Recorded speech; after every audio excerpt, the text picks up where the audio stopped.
Let's give this 10 more seconds here, and let me adjust some stuff.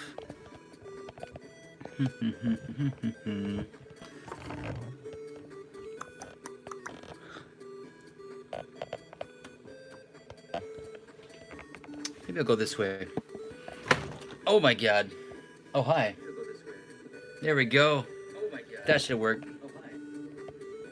I should probably turn off the audio from my monitor. Okay. Hello, everybody. Let me make sure I can see all these chats. Live chat. Pop out chat. Can everybody see the chats? That's very important for a Q&A. Let me know if you can see it. Sweet. Yes, it looks like it does work. Howdy, howdy. AWM 1985. You were here last time, right? From what I can tell, too, my picture quality is looking better. How's my sound? Is it okay? Are the chip tunes too loud? Let me know. Last time I was using my crappy webcam and it looked pretty poor, so using my phone today. But yeah, man, thanks for joining from Scotland. 2 p.m., huh? It is currently 11 p.m. Saturday night here in Tokyo. Awesome, thank you for letting me know. All right, so I guess we'll give it just a couple more minutes, let some more people file in here before I start the showcase. But obviously the main point of this is to answer any of your questions that you guys have regarding anything about Japan or toys in general. And then, you know, progressively I'll bring out some stuff, and I've got quite a lot of stuff, just like last time, to show that will be for sale. I'll go over the rules as far as that's concerned in just a moment. Thanks, man. Glad you've been enjoying the content. I've taken a break for the last couple weeks, other than this live stream. I did a collaboration video with a friend of mine, Japan Geek, on his channel, which should be up this coming week. So that was a whole day worth of filming. So that will be a pretty epic one, especially if you're into any vintage Dragon Ball stuff.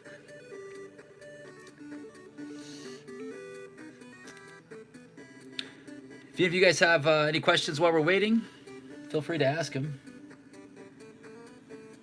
I want to have a sip of my The Tansan. It's basically just sparkling lemon water.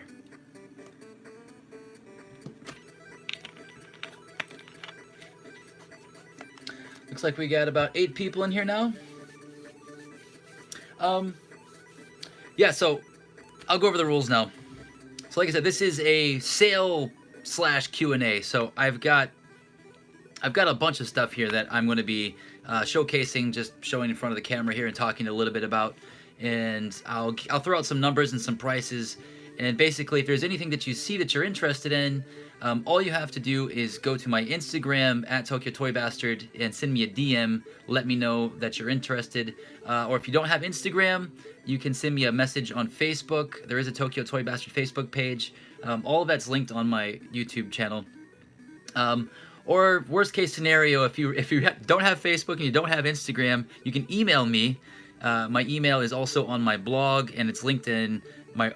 It's also linked here, but you could technically claim something in the comments, but then I may not know who you are, and I may not be able to contact you directly. So I need an email or an Instagram message or a Facebook message in order to claim something. And also, if there are more than one person that claim within the same time frame, basically whoever is able to pay first is the person that will secure the item. So if you do want something, claim as fast as you can and be ready to pay. That way it doesn't get taken by someone else. The reason for that is because I have people that'll have me hold on to stuff for months and months and months, and if there's someone that I deal with on a regular basis, I don't mind because I trust them. But if you're new, then it's a different thing. So, but yeah, I'm also building boxes of stuff for people. I've got loads of boxes of awesome stuff that I've been building for months due to the shipping situation for some countries, and basically, yeah, like the more junk you add to it, then the better the weight is once you get it all and you open it up and you've got all this crazy stuff. So I've got a lot of stuff here. So any of you guys that are interested in adding this to your current box that you're building or starting a new box, there's plenty for everyone here. All right, so let's see what we got here. Questions. Let's see. First question from AWM1985.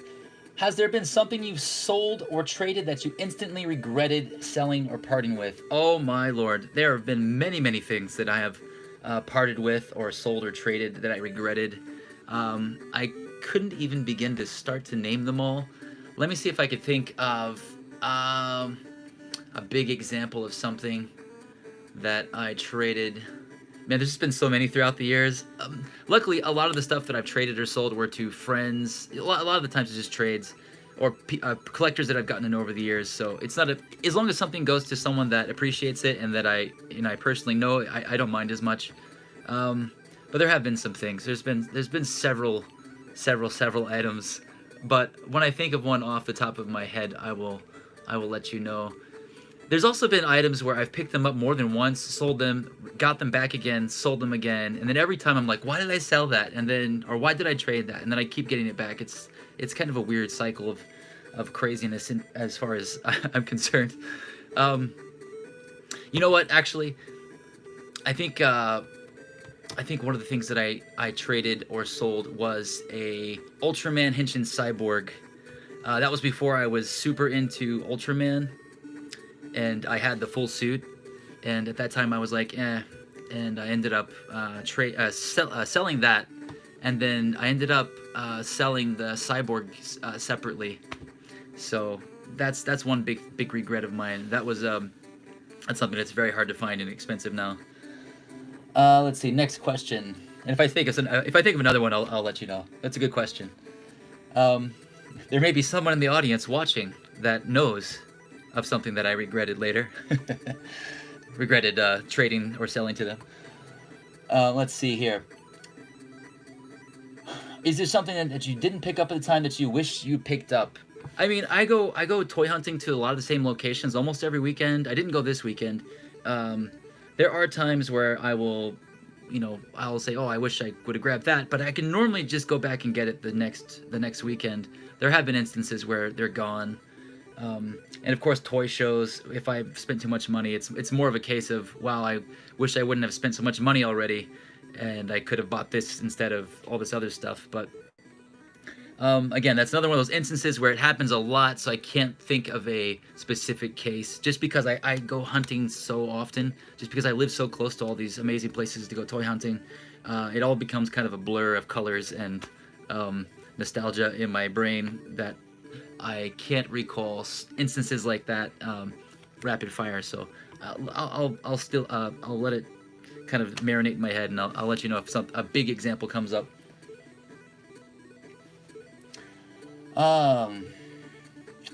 You know this guy.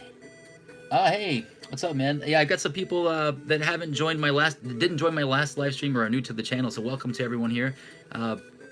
We have a gentleman here, I believe, that lives in Okinawa that discovered the channel today, I believe. So welcome, man. Welcome from Okinawa. Have you been watching? Oh, hey, what's up, Carnage? Carnage.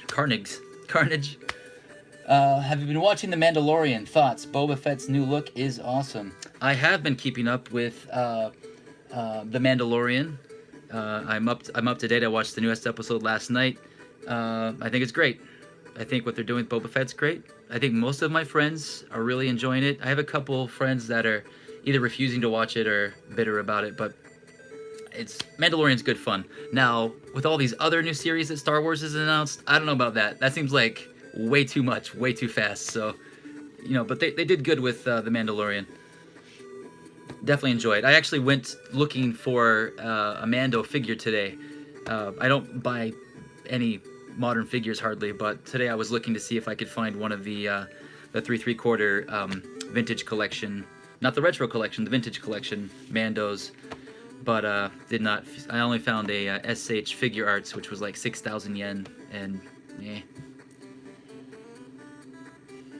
Who had your favorite chicken nugs, Lawson, Family Mart, or 7-Eleven?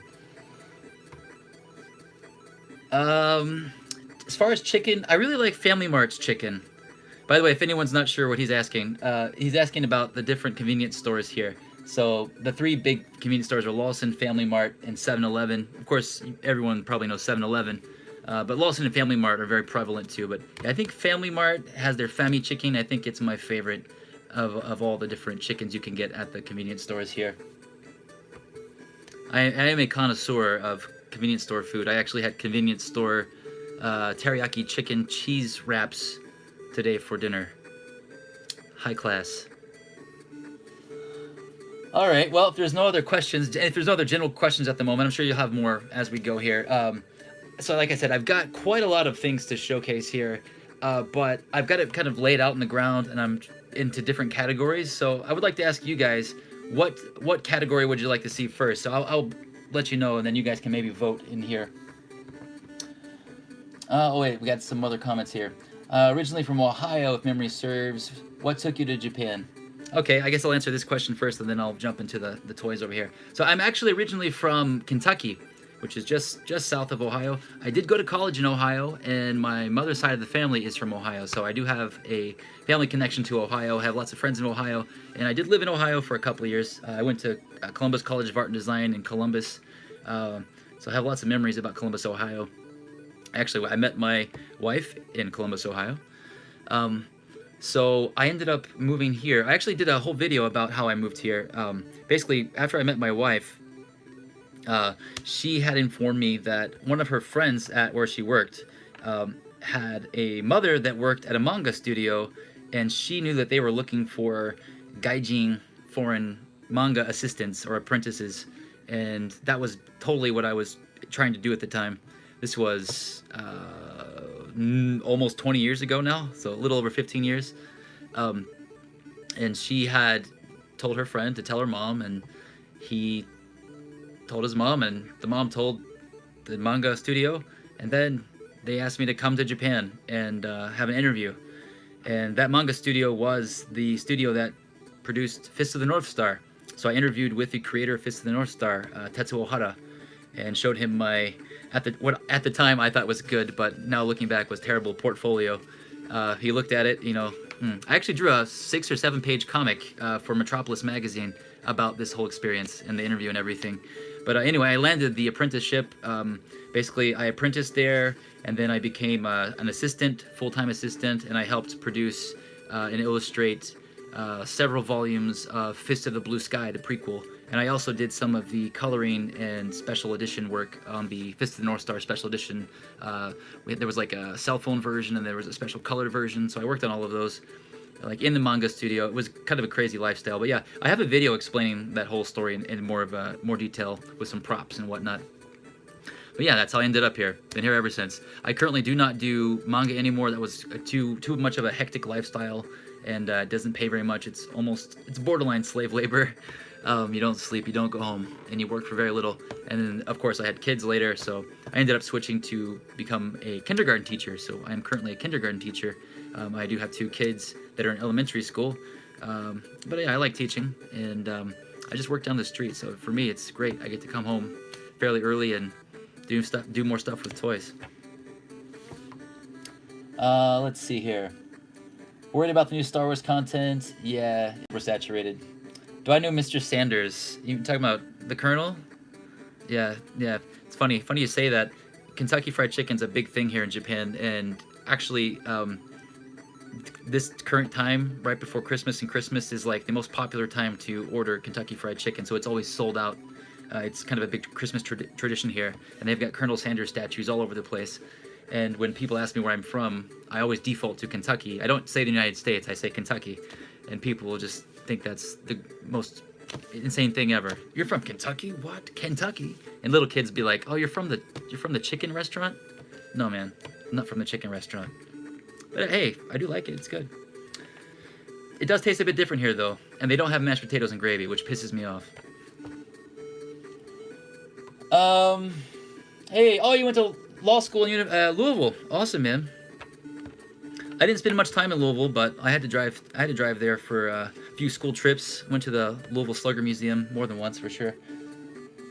What does my family think of Tokyo Toy Bastard? Well, I think my wife's into it. My kids are in my videos quite often. I think just the last video I did, my kids were in it.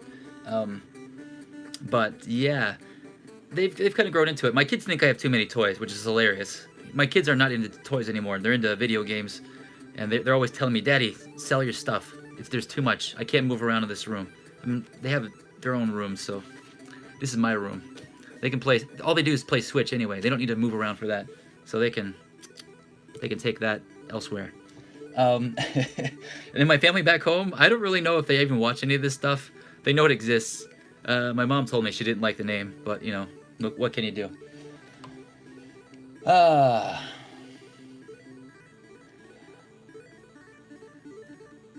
You really want KFC for Christmas? No, yeah, no mashed potatoes and gravy. They do have coleslaw though, but the coleslaw tastes a bit different. All right, guys, let's get into these toys here. I'll let you know what I've got going, what I've got laid out, and you guys can tell me what you want to see first. All right, so I've got a lot of Evangelion stuff. So yeah, you just chime in and vote what you want to see. Evangelion, Dragon Ball, Ultraman, Godzilla, and then some miscellaneous vintage anime stuff like Fist of the North Star, Devilman, Akira. That's all kind of in a little lot of its own. Yeah, those are pretty much the main groups that I have today. So let me know what you want to see first, because I've got quite a lot of each of these things. So,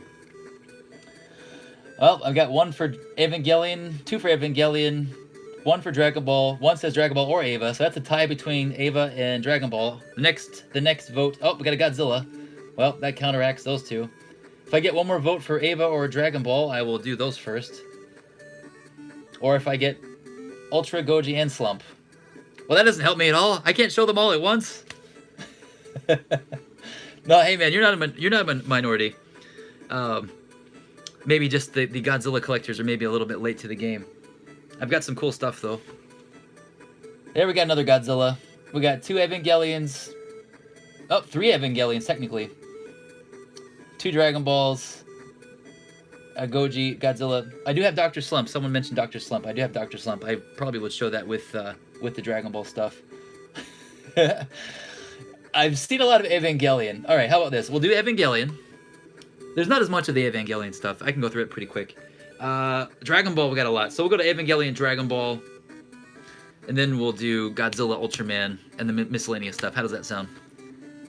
Okay, here we go. Start with Evangelion. So, by the way, if you're not an Evangelion fan or you've never seen Evangelion, I'm going to give you some information that might, make you want to watch it, because the things that I'm showing here are not just stuff I picked up because I'm like, oh, I could flip this real fast. It's because I love this stuff and I know about this stuff, and the reason I pick it up is because I like to share it, and I know the people that would usually like to buy it, and want to get some of this stuff in the hands of the people that want to buy it, and I don't usually sell stuff that I don't know about, so. Evangelion. So I've got some vintage stuff here, and I've got some modern stuff. We will start with something semi-modern. So here I've got some Evangelion portraits. I guess you'd consider these Shokugan figures. But like they come in the they're not Gashapon, they're bigger. They come in the boxes that are generally around like 700 yen or so. But in this little lot here, I've got one Shinji that's already open. I've got a Shinji here. Shinji's actually one of the harder ones to find as far as figures from Evangelion stuff. And then I've got two sealed. These are all from Eva 2.0, I believe. Rei and Asuka. So if you're not familiar with Evangelion at all, it is created by the guy who is currently directing the new Ultraman movie, Shin Ultraman, and that also created and directed Shin Godzilla. And it is one of my favorite anime of all time, outside of Dragon Ball. I actually run a Evangelion collectors group, and it's really fucked up anime. It's really cool too, and it's not about giant robots. Those are not giant robots. If you want to know why they're not giant robots, watch them. There are no robots in Evangelion. By the way, I should probably go over these rules again. Let me move this camera so I can get some better light on these guys. I wanted to have my collection showcase behind me, but the way that I guess I could turn this around. Let me see. Let me see if I can turn this around so I can get the collection in the background. See if this might work better. Yeah, this actually might be the last time you guys get to see my collection room, like in the current state, because I'm remodeling it.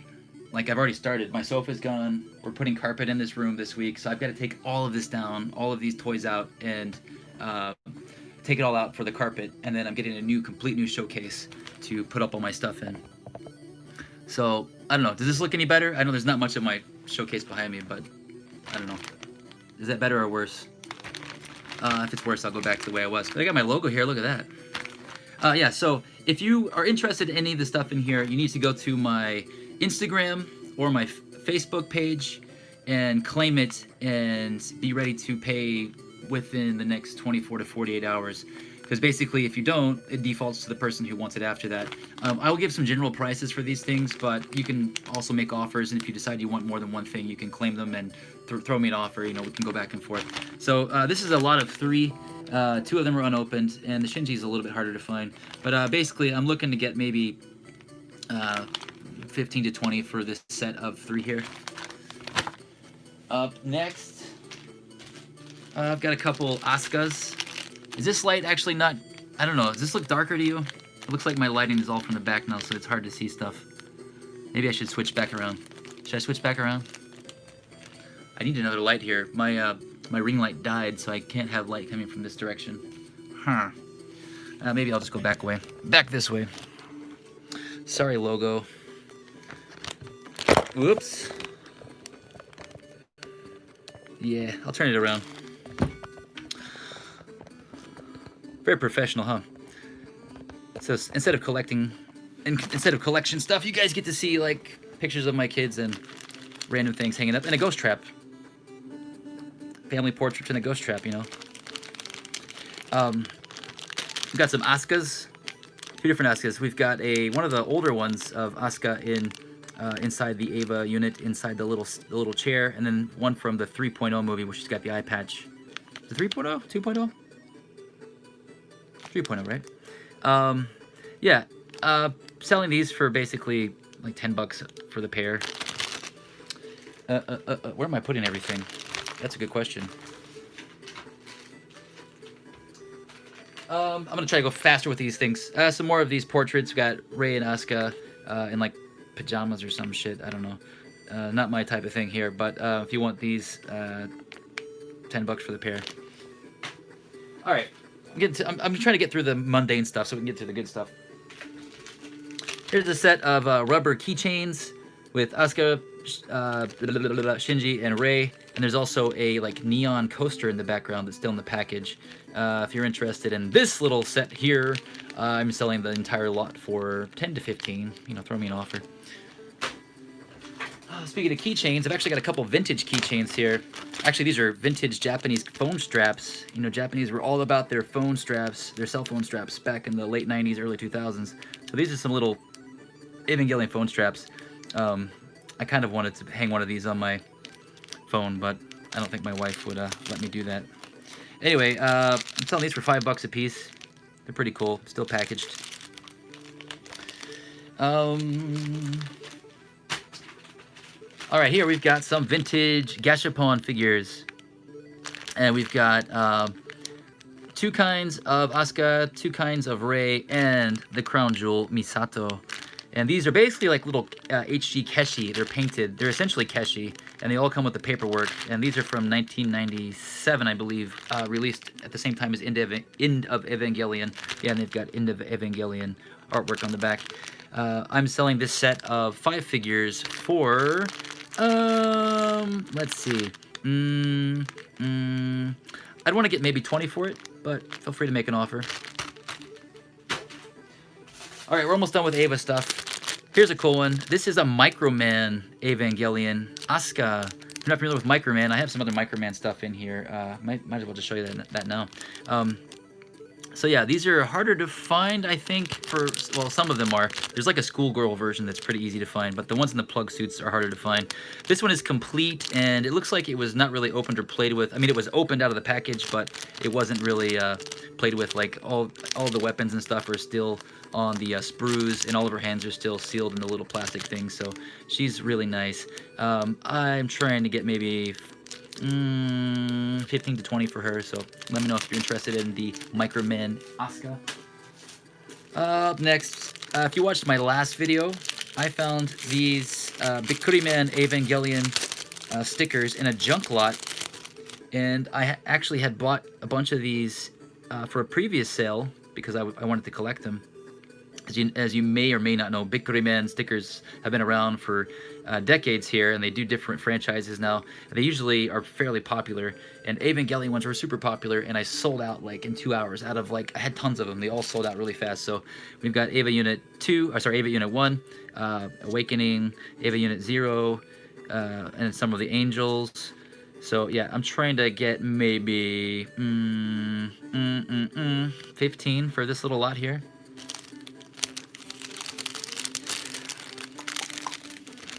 Rio K, what are you doing here, Rio? All right, up next, I've got... Anyway, hello, Rio.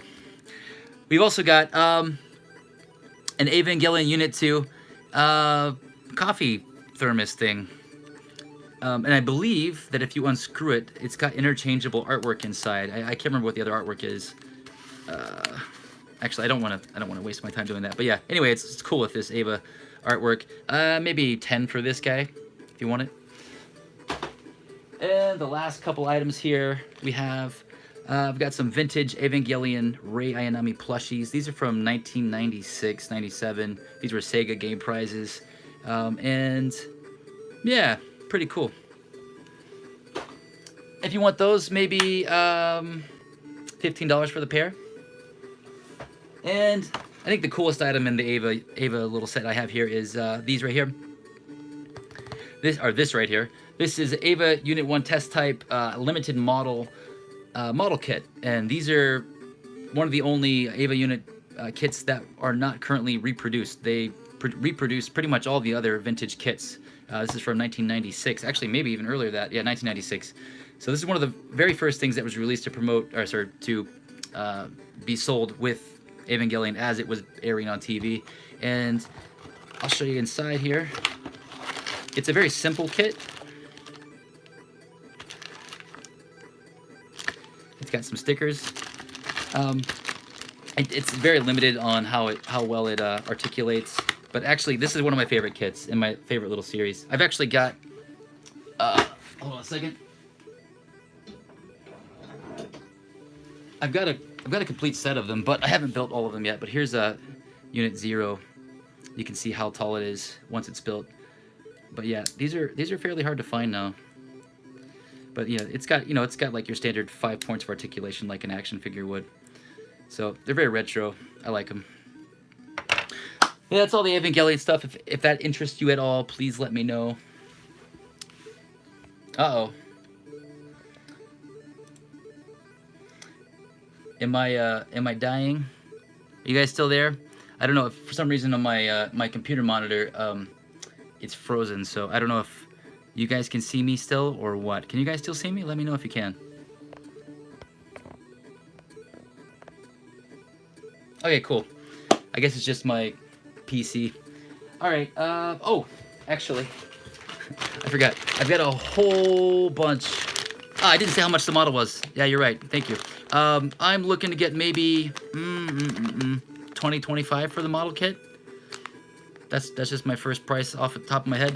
I've also got this giant bag of all this random Eva minifigures and stuff. They're all complete, but I just didn't have time to put them all together. There's just like random stuff that me and my daughter have collected. My daughter was collecting it for a while.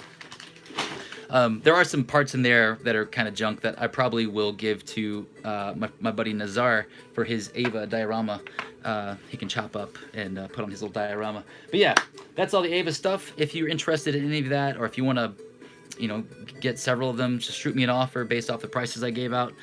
You can DM me at Instagram at Tokyo Toy Bastard, or you can hit me up on my Facebook, Tokyo Toy Bastard Facebook page, or if you don't have either of those, you can email me. My email is listed on my blog and also on YouTube. I don't want to give it out just on here because it has my real name attached to it. Anyway, yeah, that is it for that. And also, all my comments are frozen up, I believe. I don't know. You guys can still see me, right? This is frustrating that my screen is all frozen. Let me see if I can refresh it. Maybe that'll do something. Oh, there we go. I'm back now. Let me pop up the window. So you guys want to see Dragon Ball next, correct? Is that correct? Let me pop this chat out. Pop out the chat bar. Okay. Dragon Ball time. Let me have a drink of this Tansan. My room is really dry. It's really dry in Tokyo in the winter, but it's like really humid in the summer.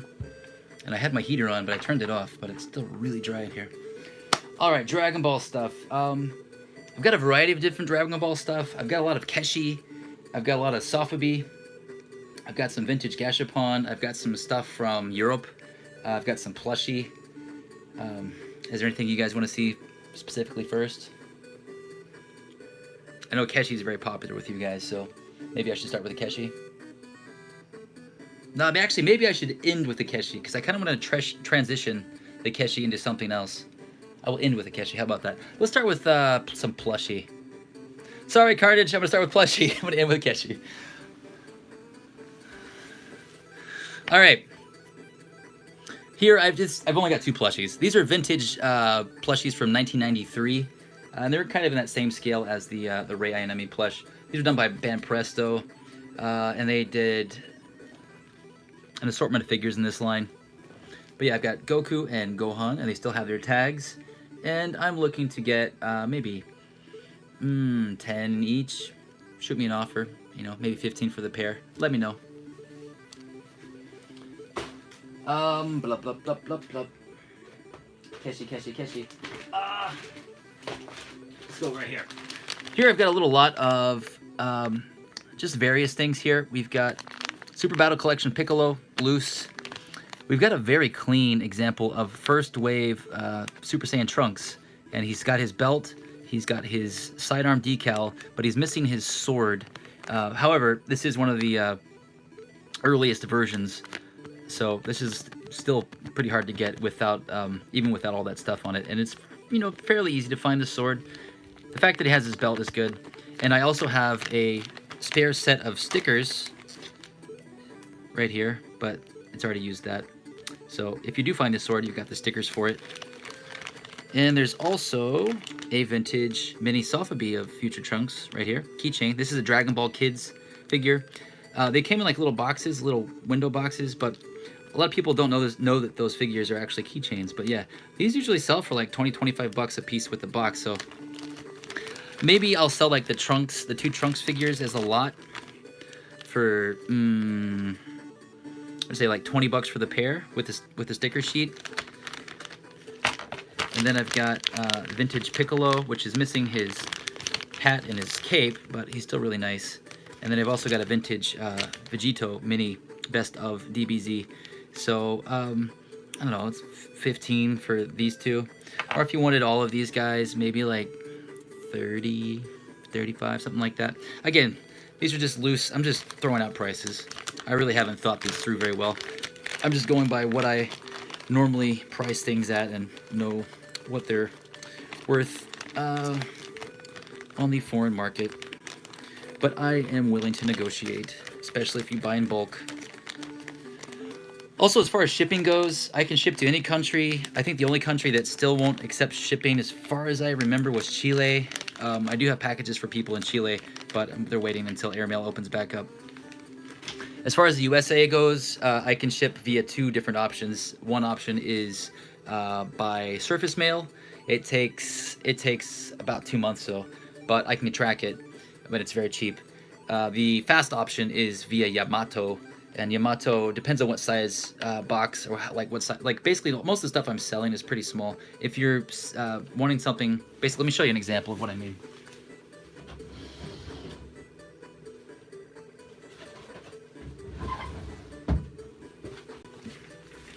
If whatever you buy from me can fit in a box like this, I can ship it by Yamato, and it'll arrive within a week for like $25 to $35.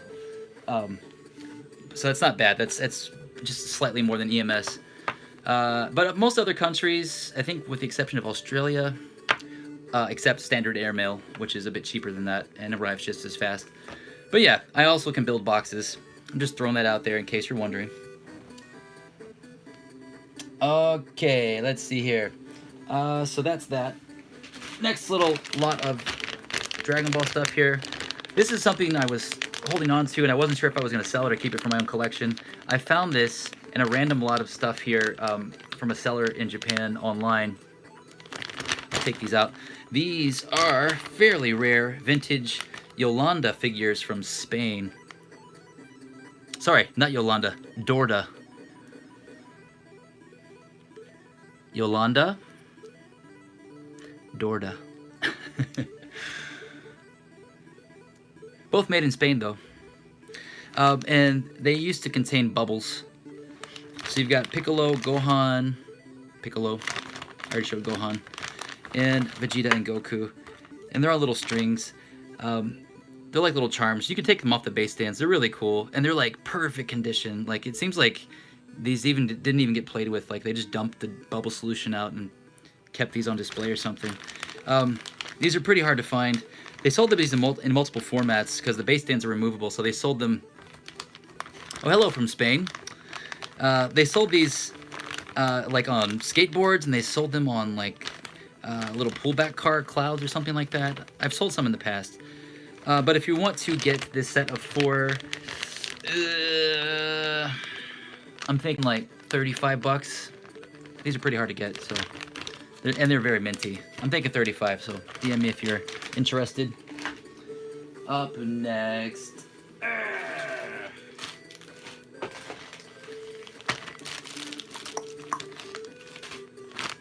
Got some rare Goku Sofubi. We'll start off with the more common of these couple little lots here. This is a Super Collection Goku, made in 1991, and it's in really nice shape. These are sold in like little boxes. These are more common than the other little sets I'm going to show in here. I'm looking to get maybe 15 for this guy. He's in really nice shape, so if you had the box, I'd probably be selling him for like 35. And I can get them in the boxes. They made several different characters in this line. If you're interested in looking for that, let me know. I do help people find stuff. The next one is this one right here.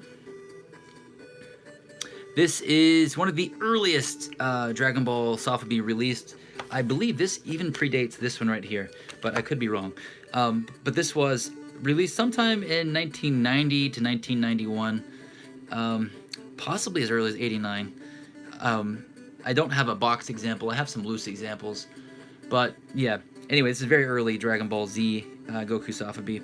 And he's got this weird mullet in the back. But this is not a bootleg. This is an official figure. I do have a bootleg of this. I think I've even done a video comparison. But it's still got the original decal here and on the back. It has some minor scratches and things, but that's pretty common for this figure. They're very, very hard, almost impossible to find boxed. I have not been able to find a boxed one. I know 2 people that own a boxed one, but they paid a hefty, hefty fee. But yeah, this guy is really cool. One of my favorite Dragon Ball Sofubis. I am looking to get maybe, just because of the like some scratches and stuff, 35 for this guy. 35. Again, DM me. Also, I should probably identify what this is. Oh, you got a boxed one cheap? Oh, you lucky bastard, Carnage. That's like one of my grails, is to find a boxed one of these. I do have a boxed set of the thing that I'm going to show next, but yeah. So if you're interested in this one, I believe this was released by Hardy Robin. So if you're interested in this, like DM me Hardy Robin Goku single. That'll be what I will refer to this as. The next one is a Hardy Robin Sofubi pair, and that would be these guys right here. These guys were also produced around that same period, between 91, 92-ish. And it was sold in a box set of 2, and it came with some other random thing. But having both of these guys, and these are not bootlegs, these are official. I've compared these to bootlegs before. There are some indicators. But yeah, these are official. And on the bottom, these were made in Korea. If you can see the stamp there, made in Korea. And yeah, this is another one that if you find these boxed, like crazy prices, hundreds of dollars. But I'm selling the pair of these in their condition. They're slightly scuffed up. They could use a good wash. I might try to clean them up too before I ship them. But I would say 40 for the pair. 35 to 40. Feel free to throw out an offer. Or if you're interested in all of these Sotheby, I mean, just throw an offer out and we can work on it. All right, let me stick these guys back in here. Up next is the Dragon Ball Keshi, the moment you've been waiting for, or at least some of you guys. I got so much Dragon Ball Keshi. Let's see here.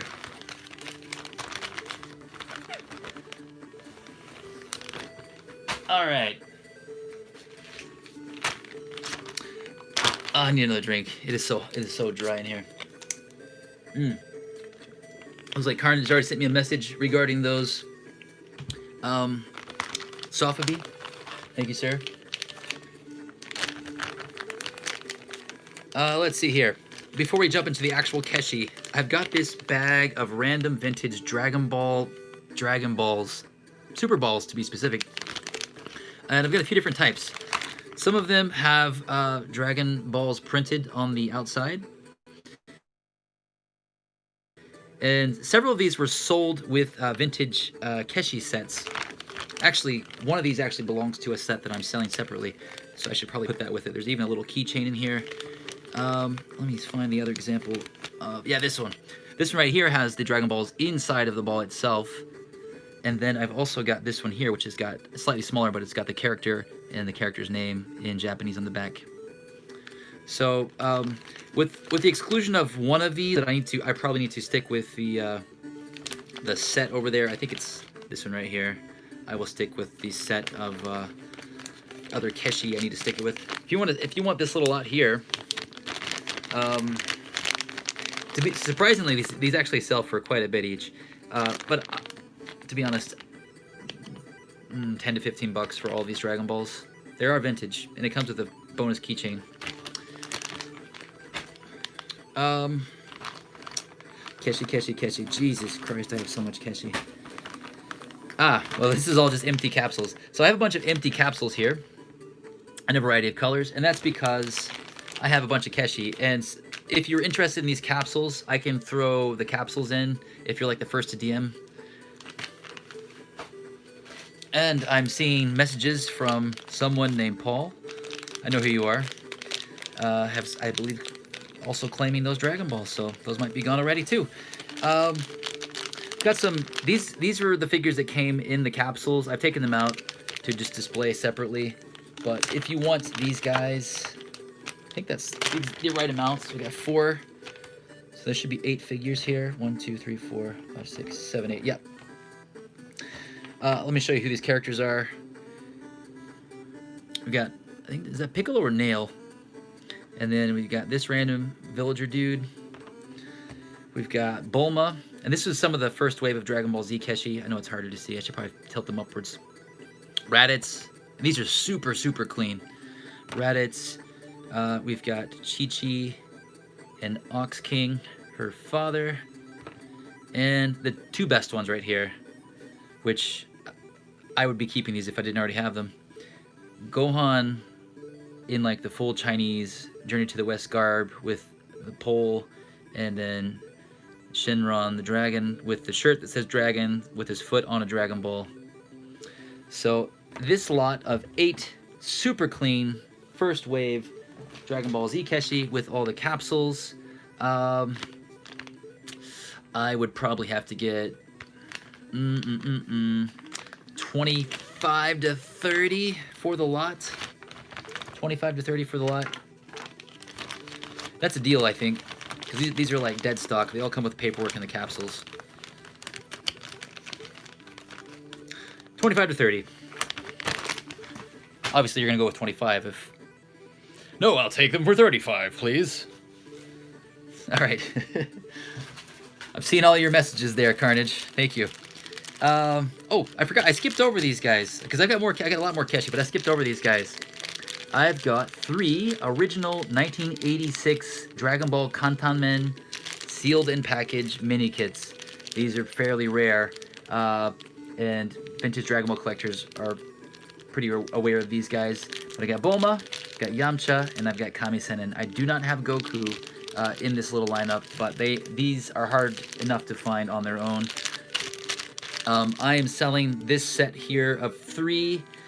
Basically, actually, I could sell them individually for 15 a pop, 15 each. If you wanted the whole group here, I could do 40, 35 to 40 for the whole lot of 3 here.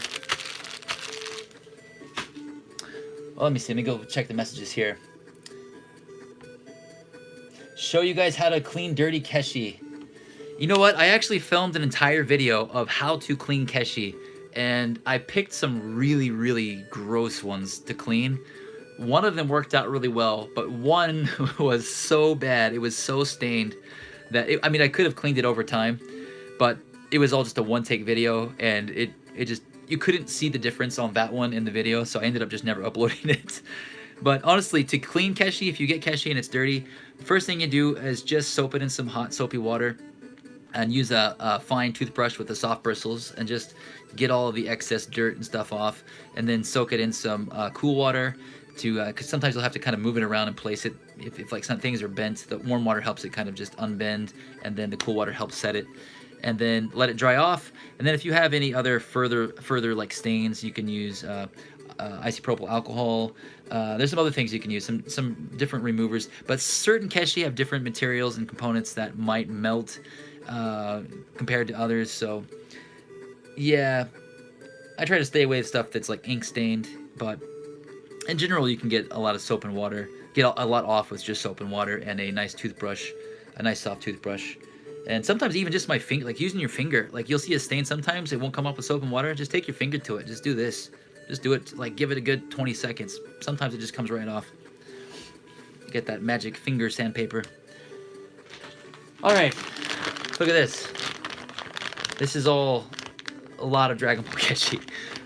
There's just too much in here to even name. This is some stuff that I'll eat, unless someone claims this entire bag, I'm gonna have to part it out. But there's some really good stuff in here. Like I've got figures like complete on the sprues with like halos. I've got some glow in the dark. I've got several Broly Keshi, and these are all like just dead stock, super clean. I've got some clear ones. I've got some vintage Dragon Ball from the 80s. Monster Carrot. I've got another Shenron here standing on a Dragon Ball. What else we got in here? Ooh, I can't. Is this Epoch?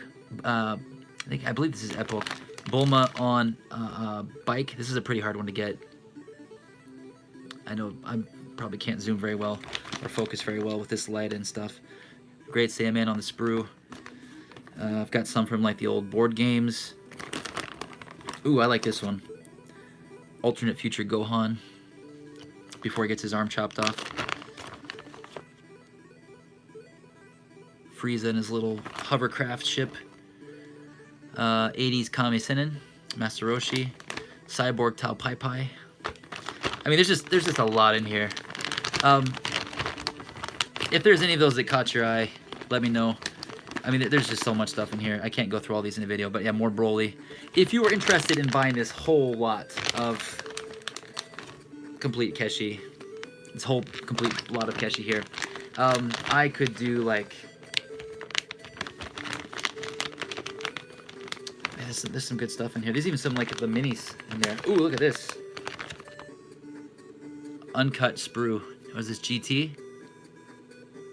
Yep, GT. Got Pan, Videl, Gohan. I could do this whole lot here for 75 bucks. That's honestly a steal. Like just 3 of the Brolys in here together would be worth like 30. So 75 bucks. That's for all of this. Otherwise, I'll be selling these in little individual lots. Alright, and the last 2 lots of Dragon Ball Keshi, I'm saving the best for last. I have a set of, I can't remember if this is part 1 or part 2, of the original giant-sized Epoch Keshi. And that's what this Dragon Ball goes with. So we've got Oolong. He's missing a Dragon Ball, but he's super clean. We've got Goku in blue, complete with Dragon Ball. he's holding here. These actually come off the pegs. Got White Goku. It's a different sculpt. Missing his Dragon Ball, but technically you could, you know, swap these out. Have the white characters holding the blue Dragon Balls. And Master Roshi, Kami Sennin, also complete with Dragon Ball. So like if you took one off, you could display that with this. I actually kind of like the way that looks. But yeah, these little sets here sell for like $75 and up if they're in the box. I am looking to get, for this lot of 4, since they're missing the 2 miniature Dragon Balls, but they come with the original Dragon Ball that came with them in this set. I'm looking to sell this little lot here for $40. That is, that's my initial price. Feel free to throw out an offer. Might be able to work with 35, but yeah, trying to get 40 if I can. These are super clean. And the last set of Dragon Ball items I have here before I get to the Dr. Slump stuff is some of this armored cross-up, super cross-up figures here. I'll show them individually. I actually had ordered a bunch more, but then after I went through my collection and saw what I was needing, a lot of it ended up not being for sale and going into my private collection. So first off here, we have Vegeta with Saiyan armor and Krillin with Saiyan armor. So this is during the Namek Saga. Vegeta is missing his Scouter, but that's fairly common. And then we also got Super Saiyan Goku. So I'm trying to sell these 3 as a trio. These sell for often close to 10 bucks a piece, but if you're looking to get these 3, I am looking to get, I don't know, this Goku's pretty hard to find. I'm looking to get maybe 20 to 25 for this trio here. By the way, if you're not familiar with cross-up Keshi, they're basically rubber eraser figures, but the cross-up versions have plastic armor or plastic clothing. So cross is actually clothes written out in katakana. Up next, we've got some of these super cross-up, the larger ones, articulated. These ones have articulated arms and heads. Oops, and Trunks' head just came off. These the armor separates on these, and that's how they actually hold their limbs together. So we've got Android 19. Is that what Android? God, I always forget this android's name. Dr. Gero's right-hand man android. And then we've got Super Saiyan Trunks here. He is missing his sword, but that's fairly common. But yeah, these two, this one right here is actually pretty hard to find complete. So these two right here, I'm looking to get, if I were to sell these, actually, let's probably sell these all together as a group. I've also got Android 16 and Vegitars. So for these 4, I'm looking to get another 35 for those 4 super cross-ups. If you wanted to do all of these fellers, I could probably do like 55, 60, something like that. I do know that there is a Dragon Ball Vintage Collectors Group member that was very interested in all of those when he knew that I was acquiring them, so they may already be claimed, but he may not want all of them, so feel free to lay out a claim. And again, I try to find those as often as possible. Currently, my wife is helping me find more of those. I've gotten her into the Dragon Ball Keshi collecting game, and well, not in collecting game. She's basically finding them for me because she knows people really want them. And I let her study my armored Dragon Ball Keshi book, which if you watched my last live stream, I sold a few of these copies, and these sold out super fast here. These sold out very, very fast in Japan, so they're already going up in prices on Yahoo Auctions. So got mine, and a few of you guys that are watching, I think you guys secured copies last time, so don't worry, I've got them in your boxes I've been building for you.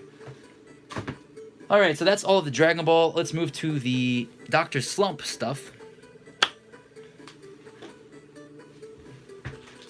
Oh, by the way, I also have this bag of random miscellaneous. It's like Dragon Quest, Kinnikuman. You know what? There's even some Godzilla stuff in here. There's some things in here that I don't know. I might have to go through and clean and part out, but Anyway, a lot of different Keshi there. If you're interested in just a random bag of Keshi, let me know. I find Keshi all the time. I often buy junk bags. All right, for the Arale stuff, I've got 3 different items here. The first item is this little badge of Arale with R2-D2 uniform on.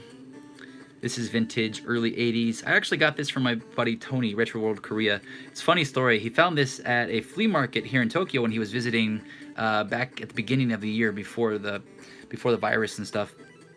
And he showed it to me, and I was like, well, that's cool. And I could never find one. But then he took it back to Korea where he lives. And then I ended up buying it from him. I ended up paying like 2,000 yen to have it ship it with some other stuff back to Japan.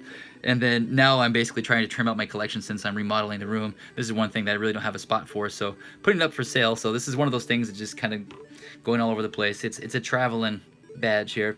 But it's fairly rare. I'm looking to get 15 for this little badge. Or if you buy one of these things here, I can do it for like 10. We have here this vintage Arale. It's like a little sippy cup that was released by Byerly's Juice. And it's boxed. And let me show you what it looks like here. But it's basically Arale with her cap. And it flexes, like if you pull it, it stretches out. I don't want to pull it and break it on camera or something. I'll let whoever purchased it risk doing that. But you pop the top off, and it's got another lid. And you can put your juice in there. Or fill it with Keshi or whatever you want. But this part moves here, so it's separate from this part, but this part pulls off, and you can basically stretch it out, make it bigger if you want to drink more juice out of Arale's head.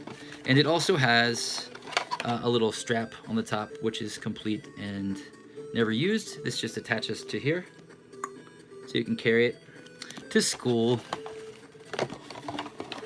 It's a cool little thing. This is one thing that I kind of wanted to keep, but I really need to limit the type of things that I'm collecting to make space. So this one's up for sale, and I know a couple people that are probably going to want it, and so I'd rather have it go to a good home that will take care of it rather than me just shoving it away and not being able to display it because of space. This is another one of those instances right here where I actually have these play sets, and this is one that is missing the Keshi because I have the Keshi. So I know in particular there is one member, CC if you're watching, that I had in mind when I mentioned that I was going to be selling this, but it has all the other little parts, and it's just a little Penguin Village mushroom house play set that's clear, and this opens and closes like a chair and some stuff in there, and it's got like street signs and trees, and yeah, it's missing the Keshi, but otherwise complete boxed play set from the 80s, and it even has the original paperwork inside. This is something that is rather hard to find. I'm looking to get maybe I don't know, I seem like I'm pricing a lot of things at 35, but yeah, again, 35. That's what I'm looking to get for this one. Oh, I don't think I mentioned how much I was going to sell this for, did I? Nope. This one, 20 for this one, 35 for this one, 15 for this one. Or if you want all of the Arale stuff, I could do all of these for 65, something like that. Let me know. Okay, so that's all the Evangelion, that's all the Dragon Ball, that's all the Dr. Slump. What would you guys like to see next? Let me know. Let me check and see if I have any questions here. I got 28 people watching.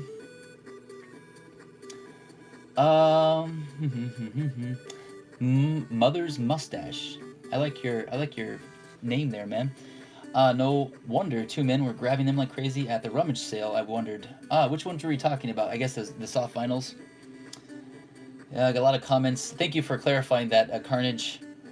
Carnage, we got a vote for Goji, we got a vote for Akira, we got 2 votes for Akira and 1 for Godzilla. All right, the Akira stuff is, yes, I have lots of Ultraman stuff, Chris. Just a moment here. I've also got some Kamen Rider stuff. We got Kamen Rider, Ultraman, and some other stuff. But yeah, I've got a lot of people wanting to see Godzilla stuff too. Let me show you the Akira stuff because it's just a little bit, and this is something I've showed before. So in my last live stream, I had like a ton of like the giant boxed and Gashapon Akira minifigures. Well, I had so many that I even sold a complete set of them, and I still had more. So I've got here some of the original ones. So we've got Kaneda on the bike. We've got the original Paperworks. We've got some like Exploding Guts Tetsuo, and some other ones. I've got more than this. I've got way more than this. So if you're interested in these, let me know. I've definitely got more of these guys. But I've got several Kanedas on bikes, and I just need to go through all the ones that I haven't sold yet. They're all just kind of packed away. Someone bought a ton of them from me, so I just make sure that they get all the ones that they requested, and I don't accidentally put any of those into this lot. So yeah, anyway, Kanedas on bikes are the rarest of these guys. I usually sell those for like around 25 to 30 a piece, and then all the other guys 10 to 15 a piece, depending on which character. But if you've got a big lot, I would obviously price down. But let me know if you're interested. I'm trying to sell them in lots with like Canadian bike plus like a few figures, so DM me if you're interested. On that note too, I've also got from that same series, the original series from the early 2000s, got a complete set of the Fist of the North Star ones, just to give you an example of how awesome these are. Like I said, I used to work for Fist of the North Star Studio. Here we got Kenshiro walking away from this baddie after he has blown up and said, "Omae wa mou shinderu." If you want this set, it's 5 figures of gory, fantastic fun. I'm selling this complete set of these guys for, let's make it 45 bucks. 45 bucks, you can get all 5 of these original figures. Any of these figures that don't get claimed today on my, by the way, let me go over these since I got a lot of people watching now. Any of these figures that you're interested in buying, you have to claim them on my, by DM via Instagram at Tokyo Toy Bastard, or on Facebook at my Facebook page. Or if you don't have Facebook or Instagram, you can email me. Basically, I'll see the timestamp from all these messages. All of these links are on my YouTube channel at the top. They're on my blog. And they're in most of my videos descriptions. I don't think they're in this description, but if you open up any of those other ones, they're in there. But basically, at Tokyo Toy Bastard. Instagram is the best place. You're my #1 choice. I always look there first, but I'll check the timestamp. So if you were the first one to claim something, you'll be written down. And if there's someone else that claimed it around the same time, I will decide who based on the timestamp. But whoever's able to pay first will be the final winner. So I don't like sitting on lots of things unless you're building a box with me. I don't like sitting on things for weeks on end, and I try to help people out when I can, but especially with a big sale like this, I need to get this out. I'm trying to remodel, so I need to get this stuff out. So the faster you can pay, the faster I can ship. So that works out better for me. Anyhow, that's how that works, in case you're just tuning in. So yeah, we did the Akira, showed you the Fist of the North Star. I've got some other random anime stuff. What was the other thing you guys wanted to see next? Ultraman? Godzilla? It was like Ultraman and Godzilla, yeah? Actually, let's go with the Ultraman, because I've got some Ultraman stuff here that kind of ties in with the Dragon Ball Armored Keshi. First item up here is a giant bag of Ultraman Armored Keshi. These are literally the same scale and style as Dragon Ball Cross-Up figures. And I've got a few here that I've gotten taken out here. I do collect Ultraman Keshi, but I'm more interested in the stuff from the 70s and 80s. I believe Ultraman was actually the very first licensed type of Keshi that was produced. Like, before Kinnikuman and all that other stuff, Ultraman was first. And I've even got a Ultraman Keshi encyclopedia, which is massive. Sorry, this guy's armor came off. It's very interesting.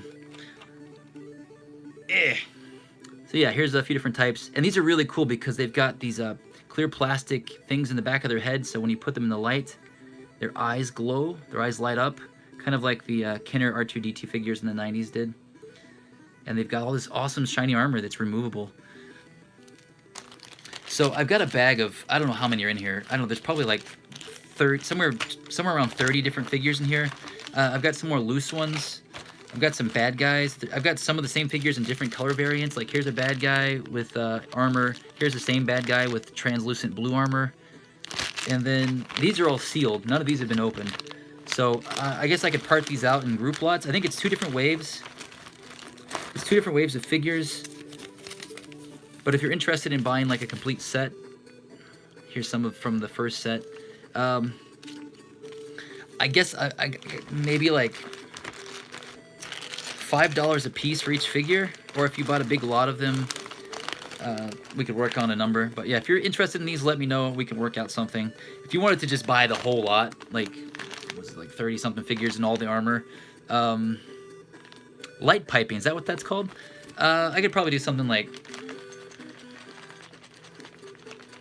$45 for this whole entire lot, maybe 50, 65, $1,000. Okay, sold. Oh, this is just, I want to get this out of the way while we're talking about that. I mentioned I had some Kamen Rider stuff too. I've got some miscellaneous Kamen Rider, like large scale, like posable figures or posed figures that have like vinyl scarves. These are cool, and they've also got, I guess, not light piping, but they've got the eyes that are see-through. These are kind of cool. They're complete. And then I've also got a bunch of Kamen Rider magnets. They're all like metal magnets. There's lots of different ones. And then there's a little painted Kamen Rider Keshi. I'm trying to sell this just as a lot of Kamen Rider stuff. I'm just selling like all this stuff here for like $20. If you're interested, DM me. Let me know you want the Kamen Rider lot. I'm just got these little lots out of the way. Then I can get to the more of the Ultraman and Godzilla stuff. I've also got a lot of Gundam mini stuff. I've got some vintage mini kits that were originally Gashapon, and then I've got this little miniature ship that has these like kind of Diaclone scale pilots inside. This is also something I'm just selling for cheap, maybe 15, 20 bucks. This little Gundam lot's yours.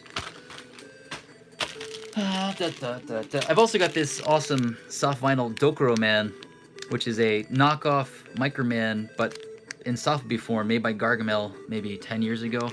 But I think this already has a home. I just wanted to show it off. This was something originally I was going to put in the sale, but I think I've got a home for it already. I can't say who or why, but yep, really cool softbody. And also Microman, more Microman, while we're talking about Microman. I will go back to Ultraman, give me just a second. I'm trying to get all these random stuff out of the way. We got a little set of the 1999 to 2000 Microman figures. We've got a rare candy toy kit version. This was like a kit, like a miniature kit you had to put together, but it's in the same scale. And they've got the regular figure, they've got magnetic feet, magnetic weapons. We've got the one without the metal head here. I think this was like a special movie theater version. And then I've also got a keychain version of the same character. And I am selling this lot of 4 figures for 20 bucks. Okay, I'll get back to Ultraman now, sorry. Here I've got a lot of 3 Ultraman 80 Sofubi. Ultraman 80 stuff is not as common as a lot of the other stuff that you'll see, so he's harder to find. But here I've got a vintage Bandai Ultraman 80 figure. This is one of the larger scale ones. This is, let me measure it here. Centimeters or inches? I know a lot of you guys probably want it in inches. It is almost 7 inches tall. How many in centimeters? 6.5, 7 inches tall. And about 17, 18 centimeters tall. Yeah, it's a vintage 1988 Bandai. And then we have also around that same time a smaller version here, also by Bandai. And then a modern version by Bandai, a smaller one. It's a really nice figure. Let me show you the small one. I actually really like the small one. Thought about keeping it, but I really need to limit my Ultraman stuff. It's a really cool Ultraman 80. But I'm selling this lot of 3 Bandai Ultraman figures, Ultraman 80s figures for, let's say 25 for the 3.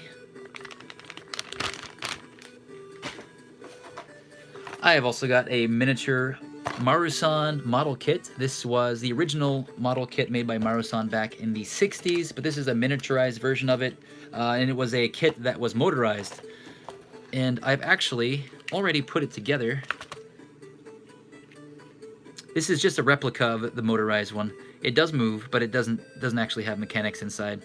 And it comes with the little motorized components so that you can attach it to it, make it look like the original motorized one, but it doesn't actually move. I mean, you can move it with your fingers. It's got the paperwork and the original sprues. It's a cool little figure.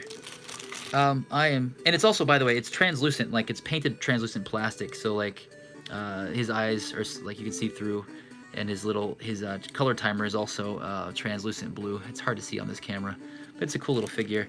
Just one of those things that I'm just trying to stay away from kits for certain items. I just can't fit them. I think the only kits I'm really keeping right now are the Ava ones, just because that's kind of Ava's whole gimmick is kits. But yeah, I'm selling this guy for $15 if you want him. All right, here's the rest of the Ultraman stuff. I've got a shit ton of the Bullmark reissue Iwakura Mini Sofubi series. So basically, what I've got here is what I've got going is you can choose one Ultraman. So these are all the same Ultraman. I've got 3 of them, so you get 3 people or 1 person if they want to get all 3 or 2 of them. 1 Ultraman, and then you can pick your own 2 kaiju. There's 2 kaiju, 3 kaiju. Let me see, how many kaiju do I have in here? 1, 2, 3. Okay, you can have your choice of 3 kaiju. Let me show you the kaiju I have in here.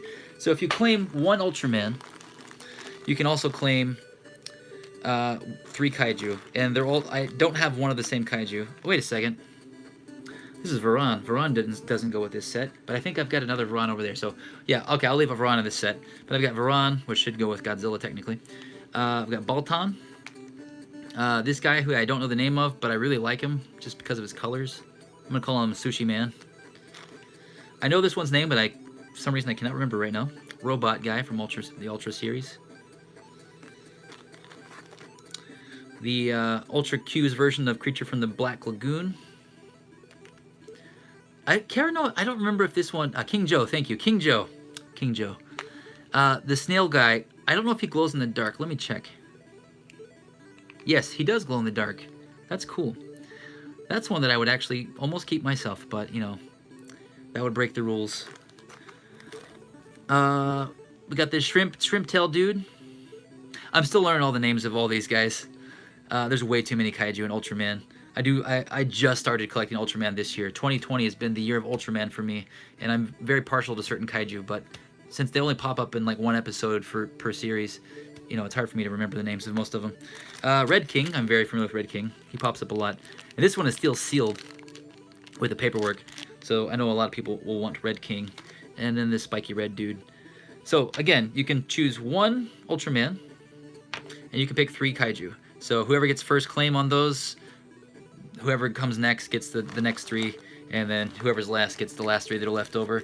Or if you want to claim all of these guys, you can. I'm selling each set of 4 figures, so basically, oops, you can get 4 figures, 3 kaiju and 1 Ultraman for, let's say, $35. Again, magic number is 35. $35, you can get all of these guys. And if you wanted to buy all 3 Ultramen and all 9 kaiju, I don't know. Throw me a number. Let me know what you're thinking if you're looking to get all of it. I cannot do all the kaiju and no Ultraman, or only 1 Ultraman, because I really want to sell them as little lots to make it worth it for people. But, you know, if no one claims them, then we can work something out. That's all that. I've also got the Godzilla versions of those guys, like I said. But before I get to those, let me see if I have any questions right here. Yes, Sola Bullmark. That's what that line's called. Sola Bullmark. Okay, I've got a couple other random, like, anime stuff here, and then I'll get into the Godzilla stuff, because Godzilla's last. And then we can go full Q&A, and you guys can just ask me random questions. Right now, I've got a giant pile of stuff in front of me that I've just been laying on the floor. Maybe I'll show you guys in a second. So the Akira stuff I've talked about. Up next, we've got basically a bunch of Nagai Go stuff. Nagai Go being the creator of Devilman. I actually used to work, when I worked at the Fist of the North Star studio, Nagai Go worked for the same magazine as us, so I saw him around at the studio, but he didn't work in-house. He was working on a Violence Jack reboot at the time. Anywho, We've got a little lot of miniature Devilman figures. Let me show you each of these guys. We've got this Devilman art collection, like kind of soft vinyl style one here. These came in like 3 different colors, but there's that one. He's unarticulated, but he's like 3 3/4 scale. He's really cool. We've got these little miniature Sofubi. So we've got a little finger puppet Sofubi of Devilman here. And then we've got the same mold, but as a keychain in gold. That rhymed. This purple dude, I don't know this guy's name. I don't think he's from Devilman. I think he's from one of his other manga series or anime. Or is he from the Devilman anime? I never really watched the Devilman anime. I've only, or not the original series. I've only seen the OVAs and the manga. And the recent anime, not the classic anime where it's like PG. Devilman shouldn't be PG, but I do love the design of the Devilman anime.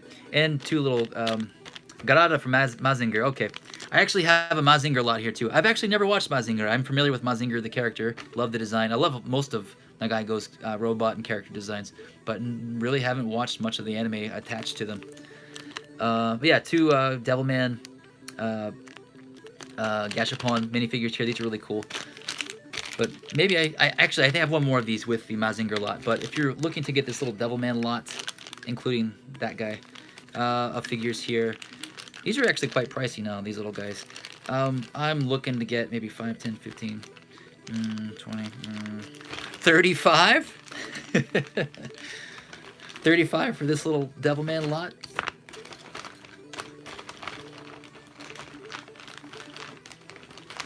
I could go as low as 30. I can go 30. You know what? 25. 25 for this Devilman lot.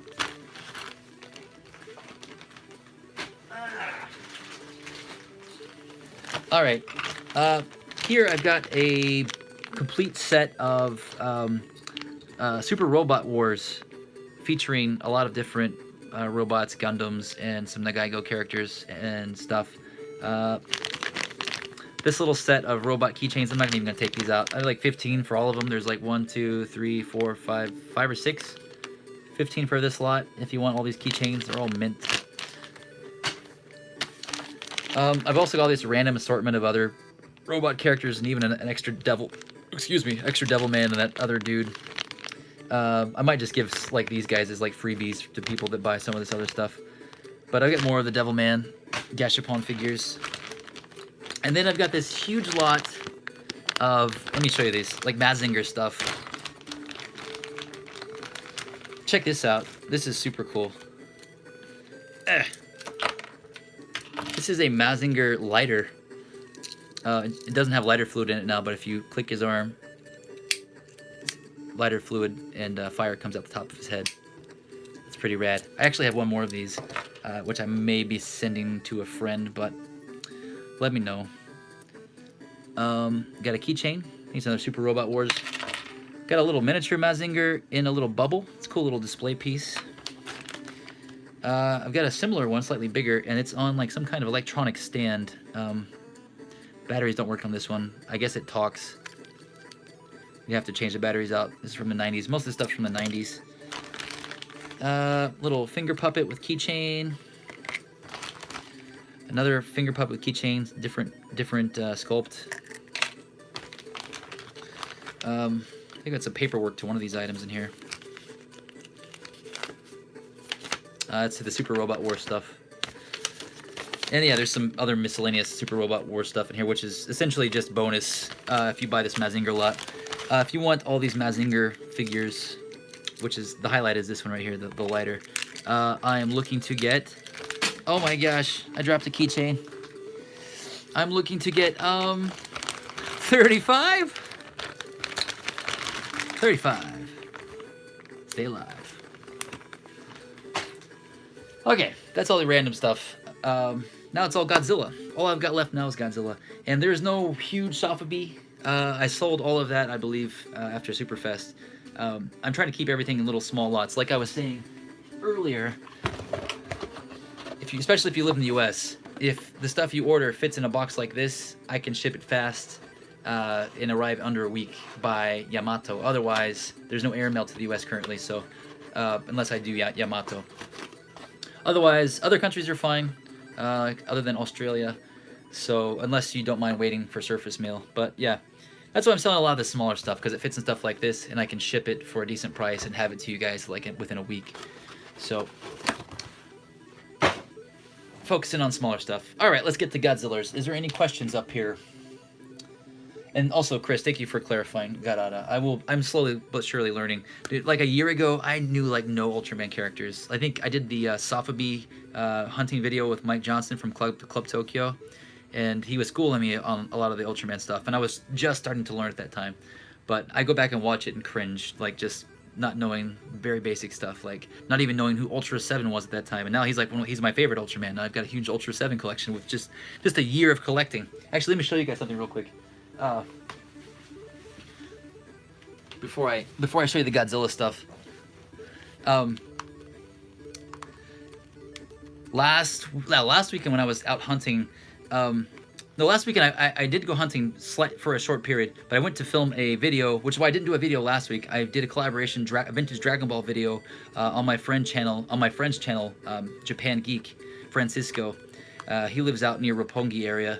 And I spent the morning and afternoon at his house filming an unboxing, a special unboxing, which I posted a preview clip in my community section on YouTube.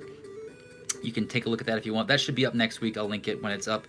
Anyhow, I stopped at Akihabara on my way home, because I don't go there very often. And I went back into that Koko Mandarake Sofubi shop, and they had a ton of vintage Marusan Ultra 7, the original 450 ones.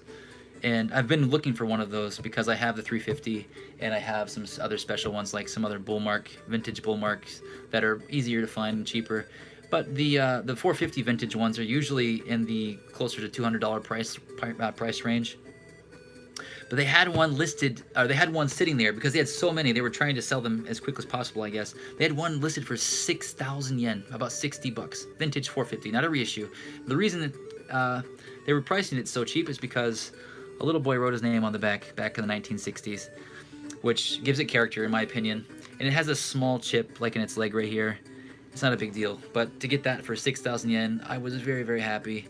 And I will be doing a Ultra 7 collection video over Christmas break, because I've just got so many Ultra 7 figures now that I figured I should just do a video on it. Yeah, very happy to have this dude.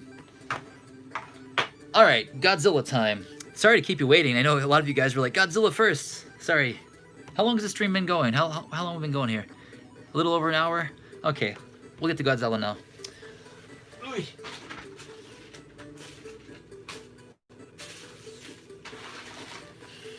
I need another sip of my Tansan. Give me a moment. Oh. Yes, that Ultra 7 was totally worth it for sure. Yeah, the writing on the back or the feet doesn't bother me. Like, if you watched my Gamera video, I even had the artist sign the feet, but a lot of the collectors there were like, "Whoa, signing the figure? Oh my god!" Chill out, man. Okay, going back to the Soul of Bullmark figures, I have some Godzilla ones here. First up is this lot right here. Let me take these out. If you're not familiar with these are basically just miniature reissues of the original 70s Bullmark figures. They were Gashapon figures, and they were also, well, some were sold in Gashapon machines, and some were sold in boxes. Actually, I think only the Ultra Q ones were Gashapon. I think all the other ones might have been boxed. But yeah, I've got here the Hyper Hobby exclusive glow-in-the-dark Godzilla, which I also had one of these in my last sale. I find these fairly often. But yeah, these were Hyper Hobby exclusives. I can't remember if they were mail away or if they came with the magazine, but they're all from around 2005. But it's a reissue, miniaturized version of the original giant Godzilla, which I actually have here. I actually have the full-size version. So yeah, I often post this like for sale when I do find them on Instagram, and people are like, "Why is it so cheap?" And I'm like, "No, dude, it's not the giant one. It's the little one." But still, prices are going up on these guys. Also, if any of you guys are interested in one of these, I actually found one recently, and I can sell it for a decent price. Something like $250, $275, somewhere in that range. If anyone wants me to grab it, I can grab it. That's the price including, like, that's what I would charge for it. if you want me to grab it. Anywho, I guess I could sell this individually. I'm trying to sell this as a lot with all these other random kaiju here. We've got Varan, still sealed with his header card. Kameba with his header card as well. He's the least colorful out of the entire bunch. And then one of my favorite colored kaiju, Sofubi, Gorosaurus. So yeah, I'm trying to sell this little lot here for, what do you think? 35? 35. When in doubt, 35.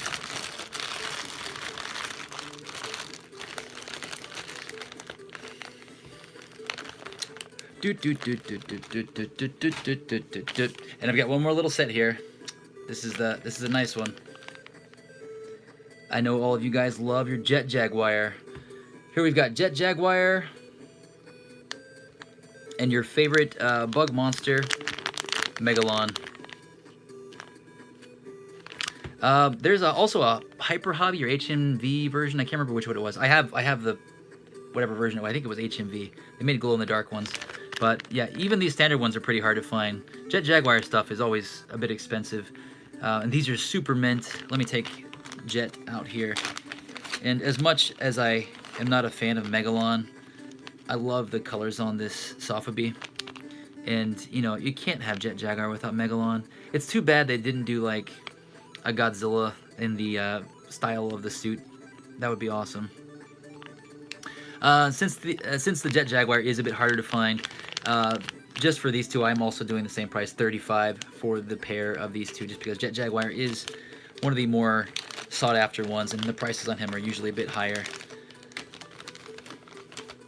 So yeah, again, when in doubt, if you're claiming anything that I'm showing, 35 is the number for 90% of it.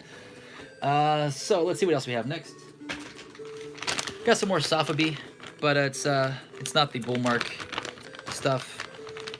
Got some of the little diorama miniature finger puppets. Got Goji 54, and then Godzilla vs. Mechagodzilla, where he's tearing off the head. And I'm just selling these little finger puppets for like $5 a piece. These are really cool. I like the Mechagodzilla one, how he's got the translucent fire explosion. And then I've also got a few of the Bandai miniature ones that are basically like miniaturized versions of Bandai movie monsters. But I've got the special edition Godzilla against Mechagodzilla 2002 or 3 version. He's got, I don't know if you can tell, his mouth, inside of his mouth is like a blue chrome, like he's shooting the breath. I like this one a lot. I don't know. And I might actually keep this one. I've got the Mechagodzilla that goes with this. It's like, there's a translucent one. Yeah, he's over there somewhere. But yeah, if you're interested in this one, let me know. I'm selling this one by itself for like $10. I've also got Bio Goji. This was originally sold with Rose Biollante, and I've got the Rose Biollante, but I don't really need this figure. I'm not really the one that cares if it's a set. I've actually got a Jet Jaguar Microman that's really hard to find, and he comes with the Megalon, but the Megalon is just so drab looking. So like, I might actually just sell the Megalon and keep Jet Jaguar. I'm not really one that cares about whether the set is complete. I just like figures for the aesthetics. Anyway, Bio Goji, again, $10 for them. So if you wanted the pair of these, it'd be 20. But I've also got Rodan. So if you wanted all 3 of these guys, I could do it for $25. Or if you just wanted, if you don't want this one, because I might keep it, you know, I could do like 15 or something for the pair of those. But yeah, that's all of the Godzilla Sofubi, technically. Like I said, I don't have any big ones this time. Keeping things small. I do have, this is more rubber. I do have this Godzilla ball. It's in the style of a Mad Ball, and these are fairly hard to find now. It's really cool, but it's just something that doesn't really fit my collection. All the stuff in my collection is more colorful, retro 70s looking stuff as far as the Godzilla things in my collection. And Shin Godzilla. I love Shin Godzilla. But yeah, this little Mad Ball Godzilla, I'd probably have to get like $15 for him. He's pretty hard to find. 15 for Madball Godzilla. I didn't actually kiss him, just so you know. This far away. I do a lot of kissing of my toys in my videos and making toys kiss each other. I don't know what's wrong with me. Alright. Here I have the last few Godzilla items. We'll start off with, there's a couple like Pachi items, unlicensed figures. I've got this translucent Godzilla, which I bought for myself, but it's just not something that I can fit in my display, and as cool as it is, if I could get money for it, I'd rather sell it. But, you know, I do love bootleg Godzilla stuff. I actually have a video planned where I'm going to do some of my rare vintage unlicensed Godzilla stuff, because I've acquired some really good stuff. But yeah, if you want this one, this is another thing. It's like 15. This is vintage. I don't know. A lot of people don't like bootleg stuff, but a lot of vintage bootleg stuff is actually quite pricey. Some of it's even more pricey than the legit stuff. But yeah, 15 bucks for bootleg Goji. By the way, if you're wondering what material, he's like a very hard rubber. He's not like a brittle thing. Like, he's durable. Here's a weird one. I actually posted this in my last Instagram sale, but I don't think anyone could tell what it was. This is basically a what do you call them? Gotcha. Oh god, brain's dying now. Oh, what are those things? Like the little eggs that have you take care of the little animal inside? Please help me out, guys. What is that called? Tamagotchi. Tamagotchi. Thank you. Yes, Tamagotchi. This is a Godzilla, a knockoff Godzilla Tamagotchi, and you can see here that it's even got the spines. It's basically Godzilla. It even looks like the baby Godzilla. Hold on, let me see if I can find it. It looks a lot like this Marusan baby Godzilla mold. I mean, slightly Chiba-fied, but yeah. No idea if it works or not. It's not been opened, but it's unlicensed. It doesn't say Godzilla on it, but he's totally got the dorsal plates and all that stuff. So this is something, again, 15 if you want it. Marusan Godzilla is not for sale. Ooh, I don't know if you guys get a good look at my crotch. Alright, and the next two items I have up for sale here. This is actually two items in one. It's all sealed. This is, yeah, giant package shot. Yeah, buddy. This is sealed Real, what are these called? Hyper Real Gojira. And they're like little diorama kits. And this is one I picked up thinking I was going to start collecting the series. But, you know, to be honest, I'm not a fan of, like, Burning Godzilla or Destroya. I like the way he looks in the movie. But, I don't know, as a figure, there's only, like, maybe a couple Marmot figures I've seen that I really liked of Burning Godzilla. But if you put them all together, you can make this massive, like, this massive mayhem miniature set. But this one comes with, if you see on the top here, Destroya and Godzilla with Super X2. So you can see it's this set right here, Space Godzilla, and then Godzilla. The cool part about this is the little base stand with all the little buildings. I'm tempted, if no one claims this, I'm tempted to just take all the little miniature buildings out in the Super X2 and just make a little diorama without... wait, did I say Space Godzilla? I'm sorry. Destroya. Destroya. Not Space Godzilla. This is Destroya and Burning Godzilla, not Space Godzilla. Also, I hate Space Godzilla too. I pretty much hate the entire Heisei series except for the original Godzilla 84 and Biollante. And I have a soft spot for Godzilla vs. King Ghidorah 91. The rest of them are pretty terrible movies. Sorry if you liked them. They suck. But yeah, this set here I am selling for 30 bucks, mint, sealed in package. And if you would like an example of what it looks like, I do have a Godzilla vs. Mothra one. Except it doesn't have a cool skyscraper, but that's about the scale. And you can move them around and whatnot. I think I did a review of some of these guys in one of my previous videos. We've got some Ultraman and some Gamera ones too. And I just broke it. There we go. But yeah, that's that. 30 bucks. Is that what I said? 30 bucks? 35? 35? 35. If I said 30, I retract that statement. 35. Then we can talk. You can talk me down to 30. And then here I have a 1999, I think, reissue of the late 80s Takara Godzilla egg. So here I have, this was sold with like a copied a copied version of the card back. I got this at a seller, an old man seller that I know at Superfest, and I bought a few of these guys, and I've got an original vintage one too. This is from the 90s, but the original version came out in like 89 or 88. But it's an egg, and you wind it up, and just watch. Well, maybe I gotta wind it up more. There we go. Had to help it along a little bit. If you wind it up, it pops like it. I didn't wind it up all the way because when it pops open, it actually, if you wind it up all the way, it explodes. I've actually got a video review coming of this. I did post like a little short preview of that in one of the Godzilla groups, but it explodes off like it's like a bomb. It shocked me the first time. But if you see inside, the Godzilla figure fits inside. And it winds the figure up itself, and when it explodes, the Godzilla jumps out, his tail comes down, and then he walks forward. It's a really cute little figure. But this was a reissued version of it in translucent colors. The original one was just done in green. But yeah, they're fairly hard to find complete like this. So I am selling this one for, let's say 25 on this one. If it was complete in the box, I'd be going a little higher.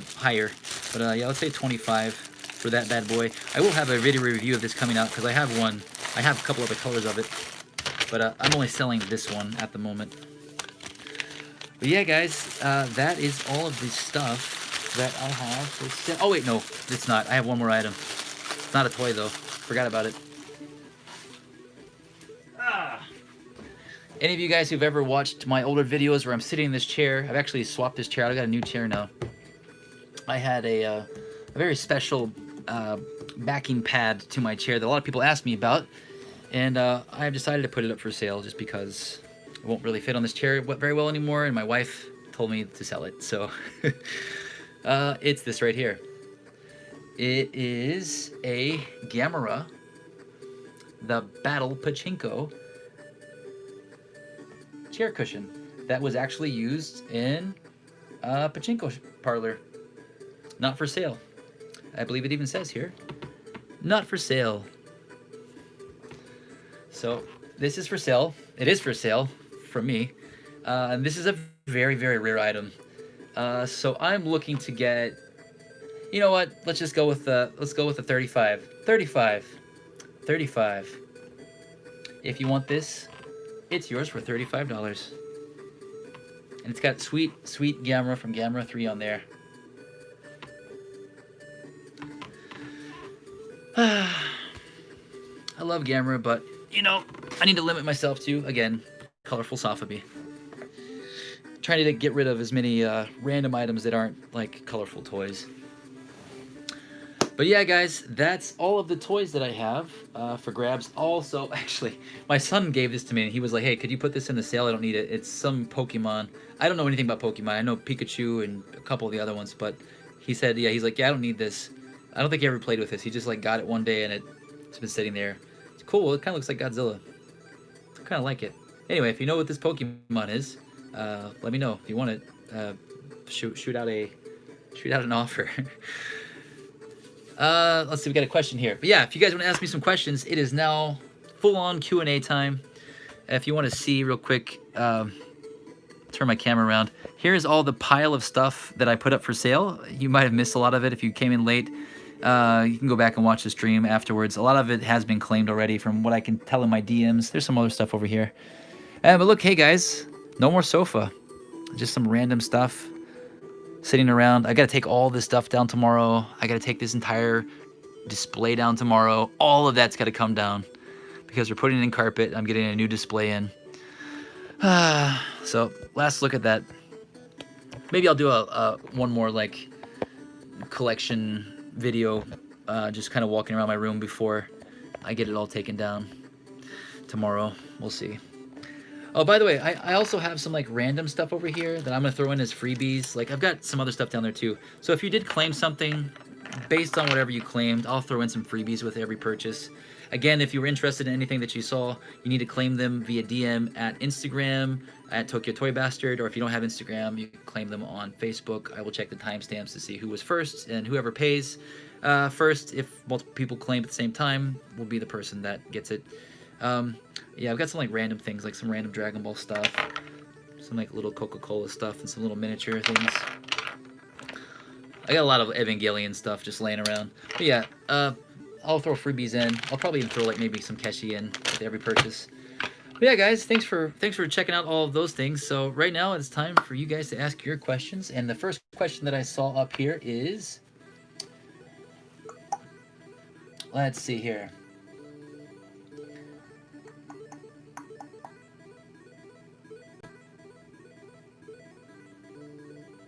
Does my wife have a channel? Mother's Mustache asked if my wife has a channel. No, she does not. She refuses to be on camera. I believe if you watch my Evangelion World Fuji Q Highland trip video I did a few weeks ago, where we went to the Mount Fuji area and went to the famous amusement park Fuji Q Highland, and we experienced all the Evangelion rides and things they had there.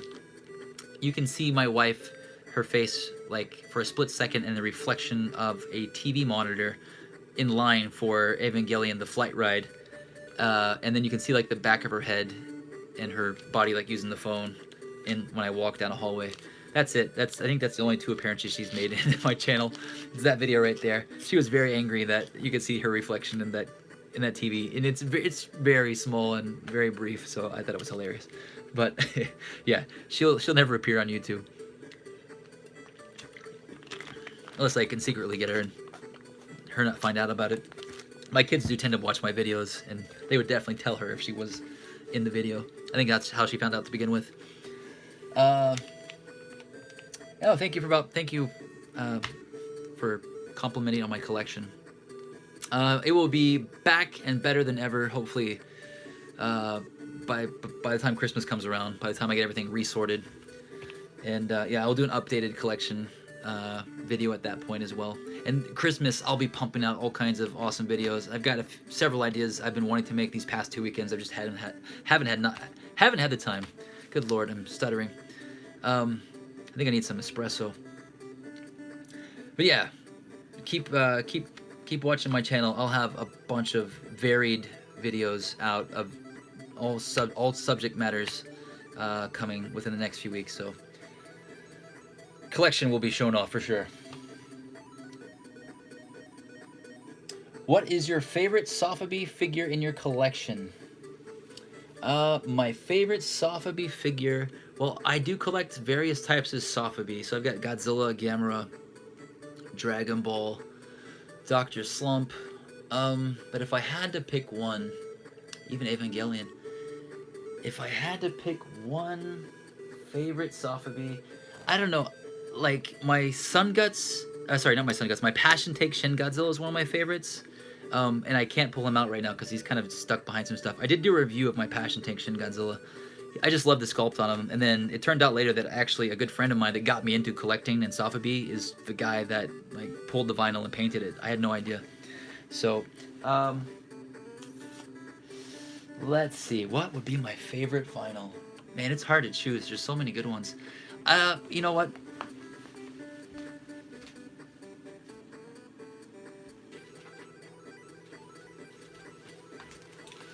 Currently, just because this is fresh and it's so rare, this glow-in-the-dark Gamera that I got at the Marusan Toy Festival 2 weeks ago, that's signed by the toy maker painter from Imichigo and Yuji Nishimura, and also the suit creator for the Heisei Gamera films. I did a whole video on this guy and how I got it. I showcased the event and talked a bit about this figure, but only 12 of these were made, and it glows in the dark, and that's definitely one of my top favorites. And if I were to choose a Gamera, maybe if I could pick one from each, I would, maybe that would be the easiest. There's so many Godzillas that I love, but I think one of my favorite ones from this year that I picked up was this one, this Giant 450. Marusan. And it doesn't glow in the dark. It's just kind of a translucent pearl color. And I've got a translucent pearl blue and purple Biolante, giant Biolante coming that will go really well with this that I'm looking forward to. As far as the Ultraman favorite Sofubi, I really like the 450, the giant scale stuff. I think it would have to be the 450 giant size glow in the dark Ultraman. Love glow in the dark and I love giant size stuff, so you can't go wrong there. I think he's my favorite Ultraman Sofubi. And as far as Dragon Ball or Arale stuff goes, let me see. Oh lord, I just knocked Barugan in the face.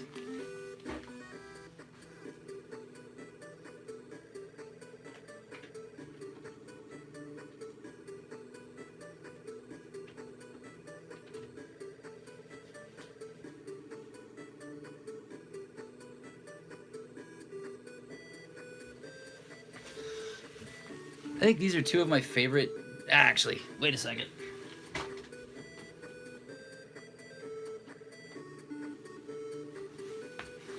There's a lot of Dragon Ball Sofubi too.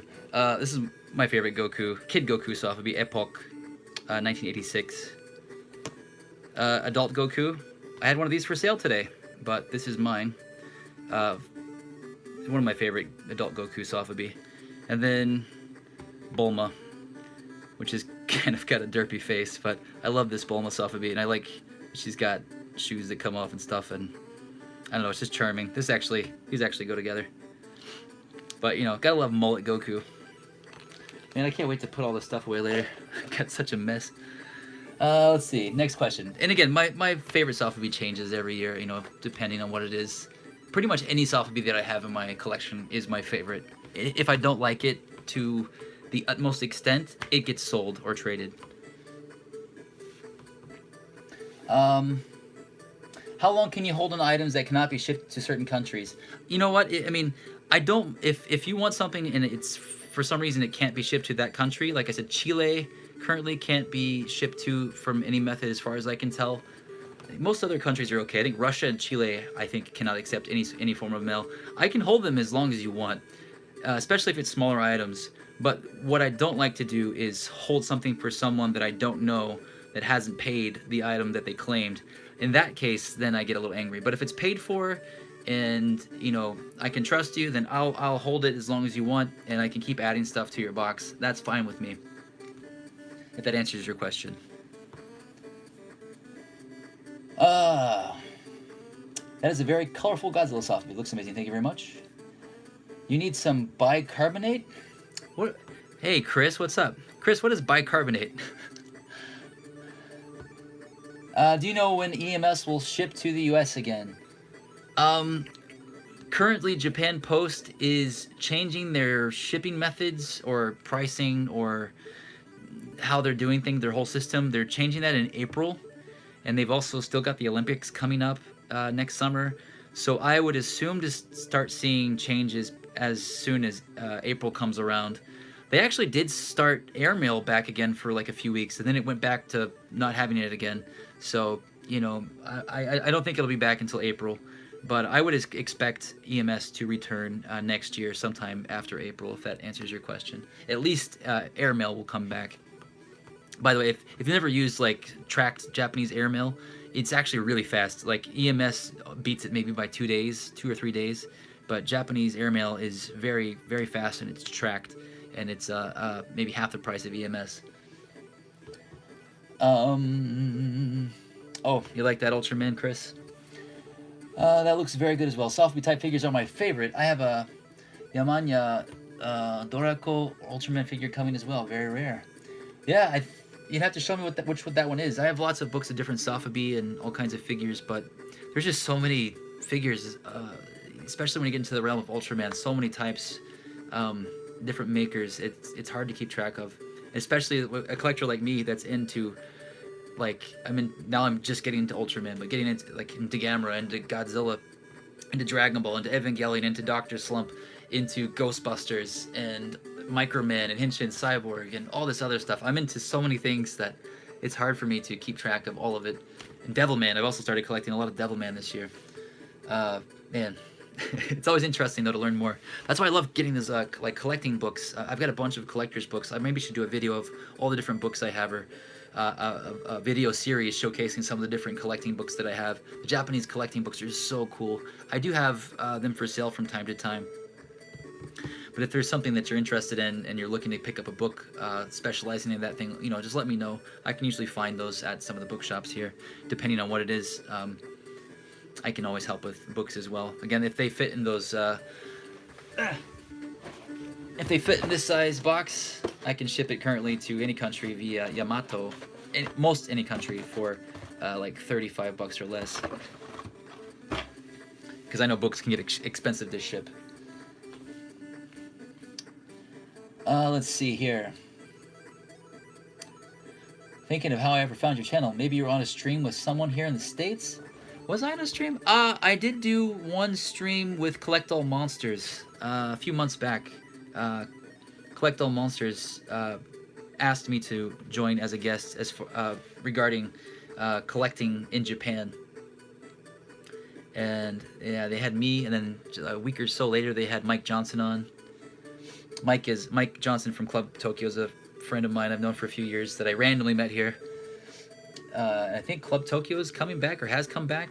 If you're not familiar with Club Tokyo, it's like the largest database in English of all the soft vinyl toys and kaiju stuff, tokusatsu related collectability items.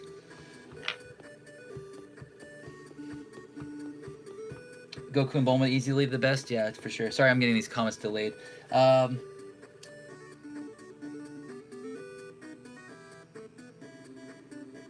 Bicarbonate is Godzilla monster, or maybe Alka-Seltzer. Is that what that is? Do I need it? Do I really need it?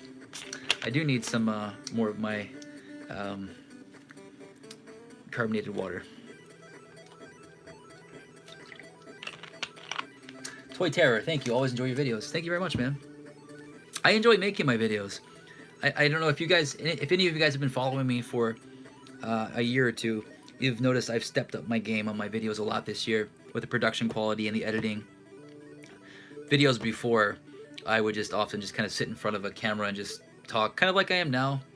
But I've decided to, you know, go full in with trying to get the picture quality as best as I could, outside of like a live stream, you know, with basically like a light box and, you know, editing and music and more information. Still unscripted. I like to be silly and goofy in the videos, so I hope you guys have been enjoying those.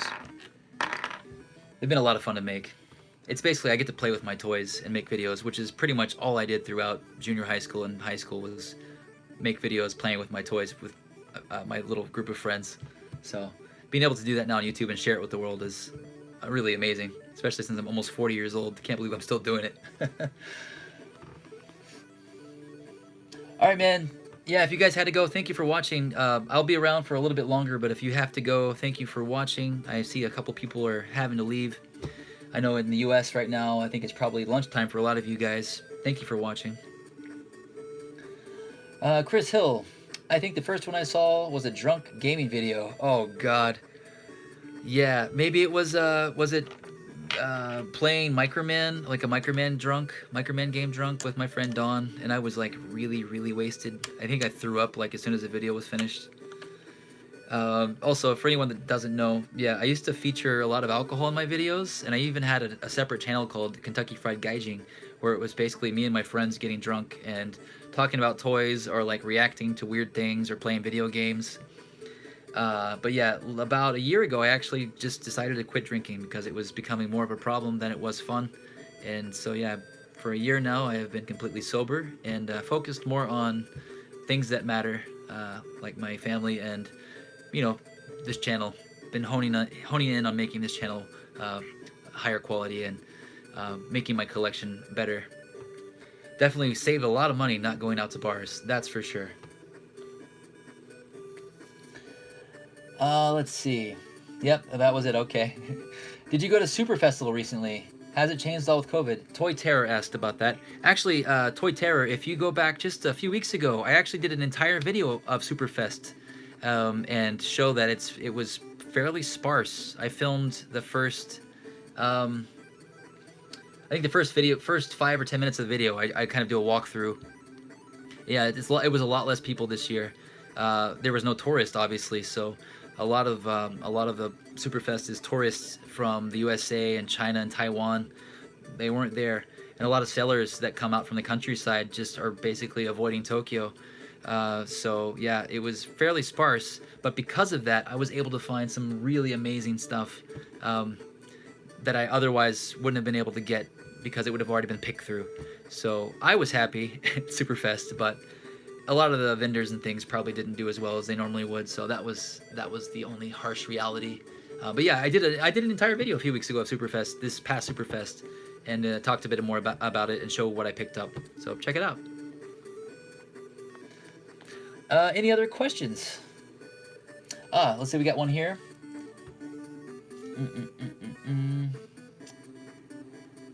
We got DB Fanhito talking to Carnage. That's cool. Yeah, by the way, yeah, Carnage and DB Fanhito, like, I think before I started my channel, or early in my channel, before I was really even doing much videos, I was watching your guys' channels with your Dragon Ball reviews. Oh, actually, I think DB Fanhito, there's actually a Sofubi that you showed in one of your videos that's actually one of my favorite Dragon Ball Sofubis. It's, let me grab it.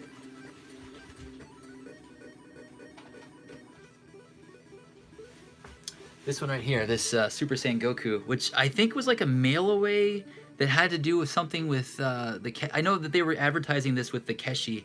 So if you find some of the like cross-up Keshis and stuff, they'd have like little inserts talking about this.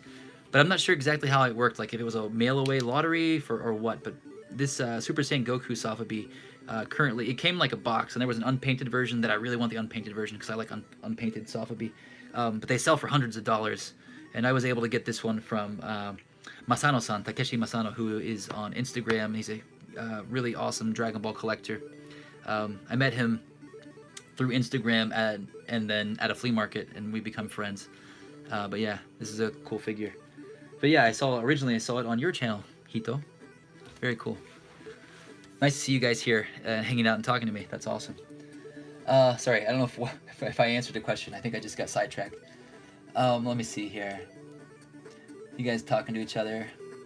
Oh yeah. So if you're wondering what Carnage got, he got a lot of the like metal armored figures and metal miniature figures. I think so far, because I know that the box that I have for him is small, but it's like super heavy because it's all metal Dragon Ball stuff for the most part.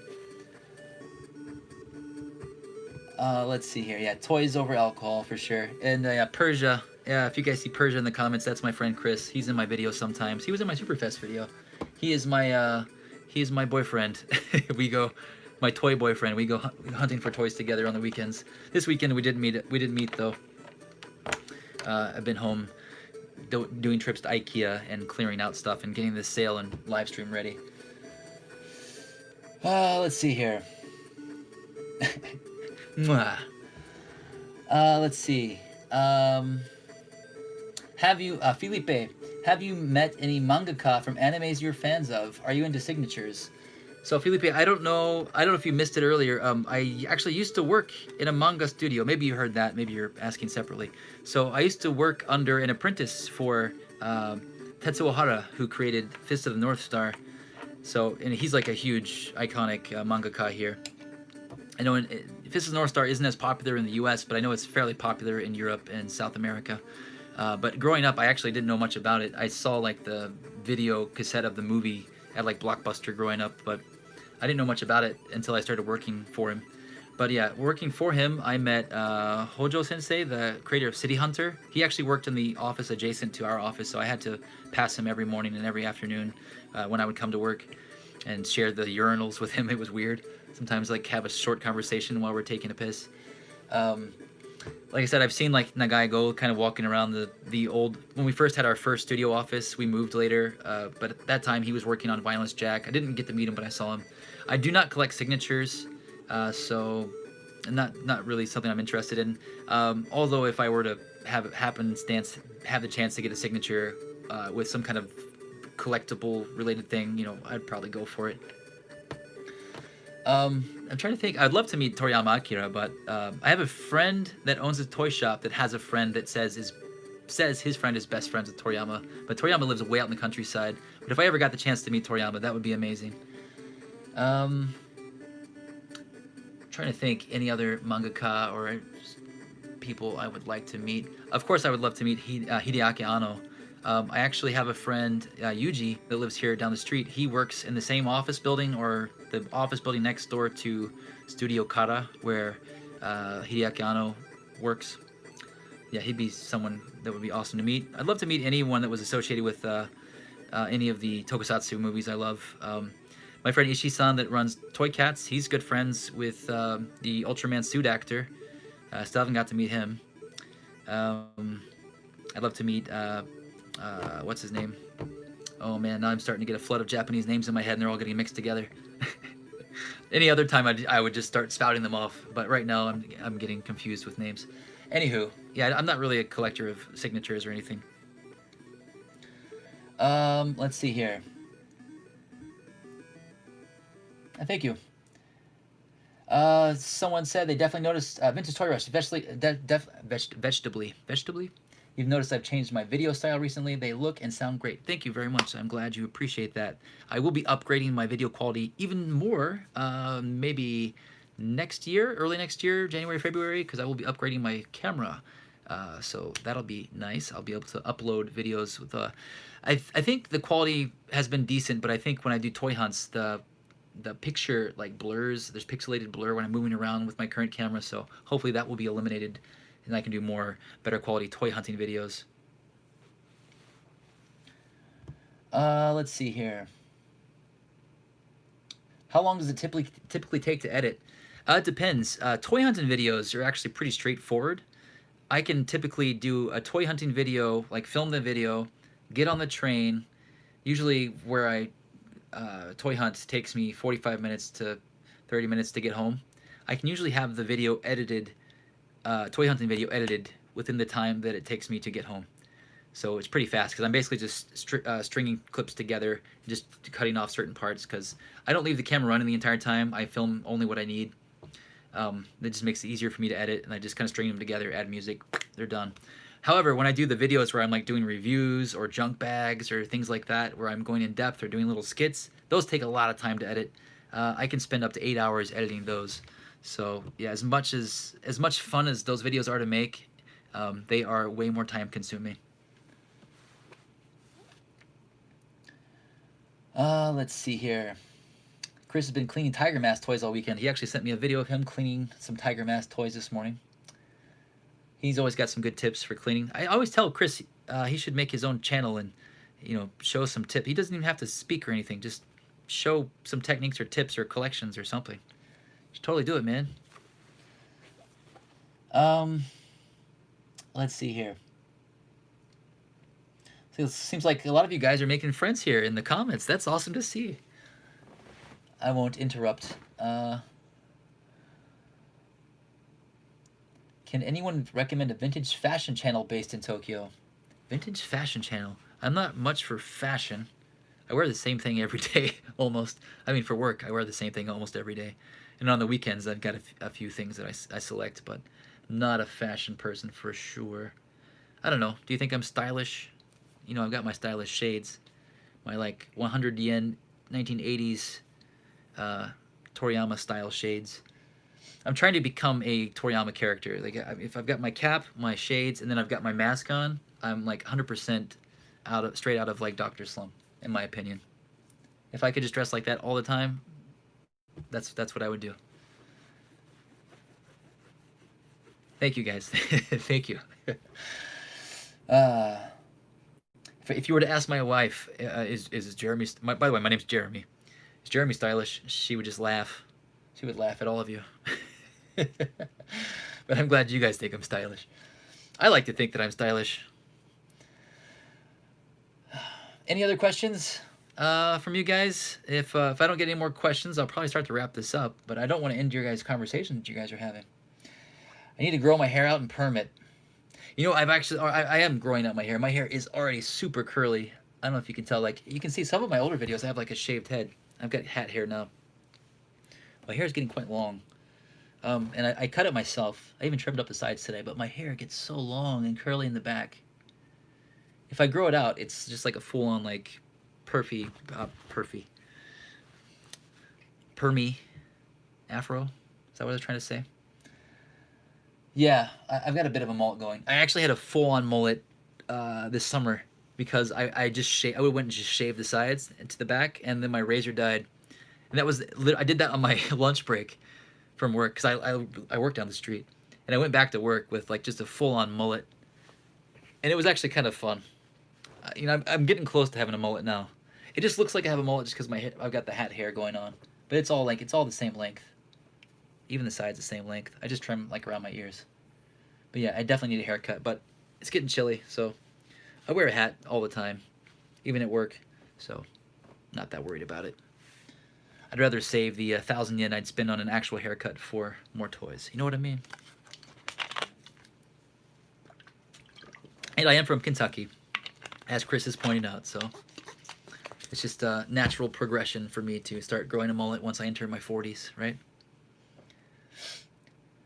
Does anyone else have any other questions, like regarding any other parts of my collection or other items I collect, or collecting tips or stories about Japan? Anything you want to know? Now is your chance. Now is your time to ask. Looks like you guys are talking about Okinawa. I went to Okinawa last summer too. I was telling Greg about my trip to Okinawa last year, where I found a vintage Poppy Arale game playset boxed in the trash next to the hotel I was staying at. I actually did a whole video of that last summer, which you can find. That was crazy. Literally, just like in the morning, left the hotel, looked to my right, saw a garbage bag, saw something colorful and boxy poking out. I recognized the colors, went over to the lady who was throwing out the garbage, and I was like, hey, can I look in your garbage? Or I had my wife ask, actually. Yeah, sure. And then she opened it up, and there it was, like a brand new, well, it looked brand new box Poppy Dr. Slump gameplay set. And she like took her hat off and like cleaned it off for us with her hat. And I ran it back to the hotel. Did a whole video on that. That was great. That was a great find with my kids. They were excited. Anywho, yeah, Okinawa was great. I'd love to go back there. Let's see. We got some more questions here. West Virginia? Are you from West Virginia? West Virginia and Kentucky are pretty much the same place. Like the landscape looks the same. I don't know. Sorry if that was offensive, but I've driven on the border. Like there's like it looks the same. West Virginia and Kentucky are very, very similar. Oh, I'm glad you liked the video, DB Fanhito. What is it like selling that mandarake? Are the prices just not worth it? Ah, you're in North Georgia. Okay. I will say that when I did live in Kentucky, I used to drive to Orlando to do MegaCon. I was a guest there a few times back when I used to do like the con circuit, because I got invited because of my experience working at the manga studios. But I would often just bring toys to sell at the cons because that was the easiest way for me to make money, because no people would come see my panels, but like I didn't really have anything to sell, but I had to make the money back for the trip, so I would just bring the Godzilla toys to sell at these cons. Anywho, I hated driving through Georgia because it was so long. It was like Tennessee was super fast to get through. Then as soon as you got to Georgia, you were in Georgia forever. Then you'd finally hit Florida border, and then Florida was a long drive too. Anywho, nothing against Georgia, just a long drive. Yes, I-75 is a nightmare, especially when you've had no sleep and a lot of Red Bull, and it's nighttime. Oh, where was the question? Selling at Mandarake. Yes, I do sell at Mandarake quite often. You kind of have to know what, like I've done it so much there that I know what is good to sell and what's not good to sell. Obviously, like all of this stuff, I know that this is a lot of small stuff that they probably would not give me much for, and it's stuff that a lot of people in the U.S. are looking for, and it's easy to ship, and I'm charging less than you would find it on eBay, or less than you would get it on Yahoo Auctions. So it's obviously smarter for me to sell this kind of stuff to people like you guys. But larger items that are difficult to sell to the U.S. or items that are more sought after here, or even rare bootlegs. I know Mandarake used to like pride themselves in having no fake figures and stuff, but actually now they have like an entire shop that is high price bootlegs. So it just depends.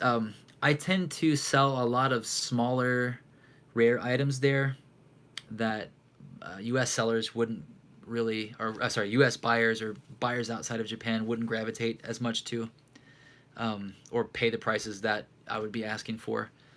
So I've become kind of friends with the guy that runs the Mandarake Mikrokan, which is the shop that specializes in Keshi and Shokugan toys. And I'll bring some stuff to him sometimes. They also specialize in a lot of bootlegs. Right now, one thing that you can get a lot of money for at Mandarake is Korean bootlegs. Like Korean Dragon Ball bootlegs sell more, vintage Korean Dragon Ball bootlegs sell for more than like legit Japanese figures. Like it's crazy. And yes, Yahoo Auctions is still a thing. Yahoo Auctions is still, well, it's kind of on the decline, but it's still like one of the top 3 biggest places online to buy collectibles. Because Japanese people don't use eBay. There is eBay here, but no one uses it. And also, you'll see a lot of the Japanese sellers that are selling on eBay are selling on Yahoo Auctions for less than a quarter of the price that they're selling on eBay. So sometimes I'll, like, Yahoo Auctions doesn't accept PayPal, but I use PayPal. So sometimes I'll find the same seller on eBay because I can pay PayPal there. And I'll message them and I'll be like, look, here's your listing with your same username. You're selling it for this much here. I live in Japan. Please sell it to me at this price. And they'll either just refuse to talk to me or they'll just unlist it. And it's really fucking dirty and I don't know, it pisses me off. I just broke my Shin Godzilla pen. That pisses me off too. The other places to look online are Mercari or Mercari, which is, I think that's international, but they have a Japanese one. A lot of people are selling on there now, and it's not an auction-based system. You can buy directly, and you can ask for discounts. You can haggle with people there. So I've been looking a lot on there. But if you want to buy that kind of stuff from outside of Japan, you have to go through services like Bai and stuff like that, and they charge 20% fees and stuff. You know, I do some of that stuff too, but you know, my fees are not going to be much different than theirs, just because it takes, you know, it takes my time to look for that stuff, and I'm already dealing with all this other stuff. So I'm more than happy to help someone find something, but you know, preferably not all the time. Chris is saying, in other good news, Tower Records, Toys R Us, and movie theaters are still open in Japan. That's true, yeah. Oh yeah, Toys R Us is still open here. Tower Records, whatever. Yeah, movie theaters. Actually, the #1 best-selling movie of all time in Japan broke all records. Was like last month, 2 months ago. The Demon Slayer movie. It broke all box office records in Japan. Not just for an anime. Not just for like a summer movie. Of all time. In the middle of the pandemic. It's insane. Let's see. I'll go back up. I missed some questions here. Dragon Ball, Z, GT, or Super. Which is your fave? I'll answer that question first. Not a fan of GT. Super has its moments. I really liked the Future Trunks Goku Black story arc.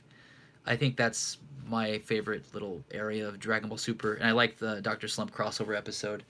It was fun to watch. I enjoyed it. It was a nice little nostalgic, you know, throwback. But I got kind of tired after a while. My son loves it, but I watched the whole thing. It was great. It was better than GT for sure. Dragon Ball Z was my introduction to the whole series. Dragon Ball Z is amazing. Everything from the Saiyan Saga all the way up until the end of the Cell games is perfection. I love it. I'm not as big of a Majin Buu era fan. I really actually like how they start off the whole Majin Buu era with Gohan as an adult, and they kind of make him the focus, and he trains Goten. I like all that stuff. But then the whole Majin Buu stuff just kind of drags and drags. Even with the Dragon Ball Kai cut, it just drags. It wasn't as interesting, but yeah, Z is great.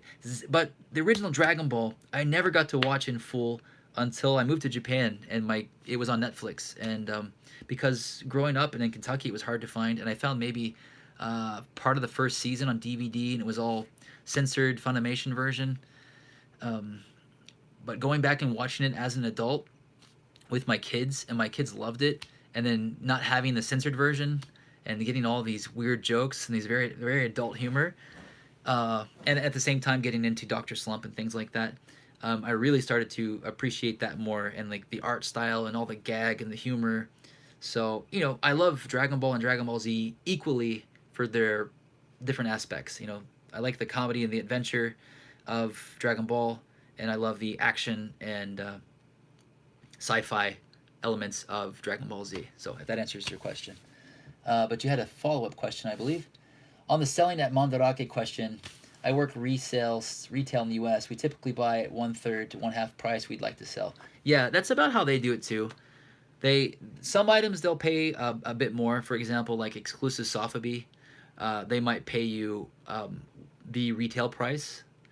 Like for example, I won a lottery recently, a Marusan lottery, and I wasn't happy with the paint of the figure. It looked different in the image, so I ended up selling it, and they basically gave me what I paid for it, so I got the money back essentially.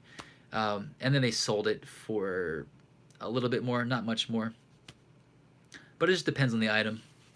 Because you've got things as small as Keshi, which will sit around, you can get a certain amount for, and things that are huge, obviously, they know that will sell, they'll pay you more for, and they can make a decent chunk of change, but it's still not quite half, or it's not the same price range. So it just depends. But I've sold so many varieties of items there. I've kind of learned what will sell well and what won't. Things like Masters of the Universe and vintage Star Wars, they sell really well there because they're just harder to get here. But yeah, I do collect stuff like that as well.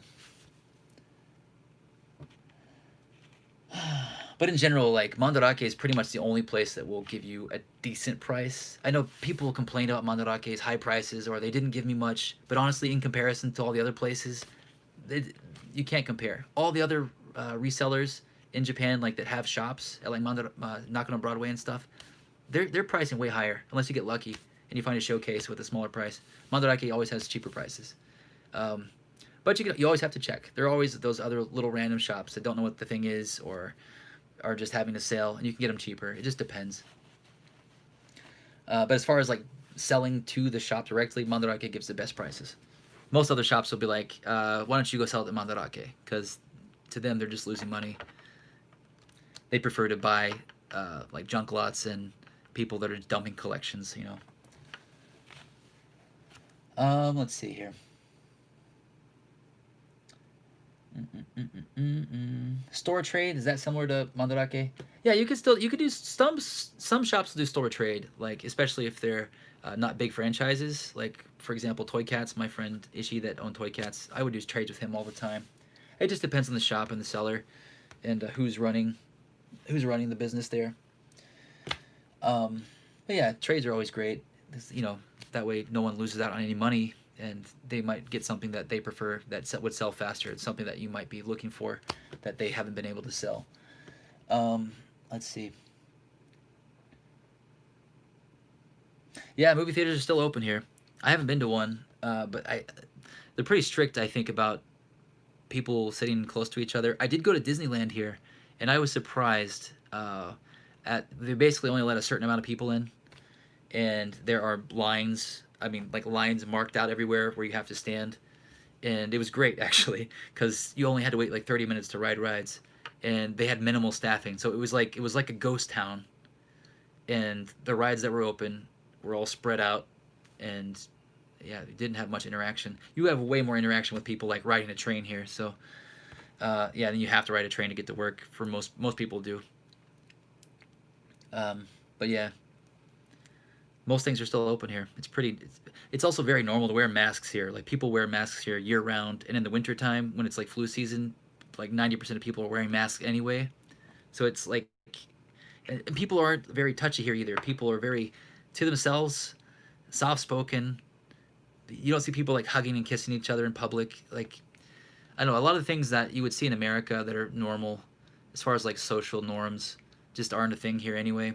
The things that would get people sick, I don't know if that makes sense, but cases are starting to go up though, and there's definitely a big possibility of people getting it like in crowded trains and things like that, which they can't really control the amount of people getting on.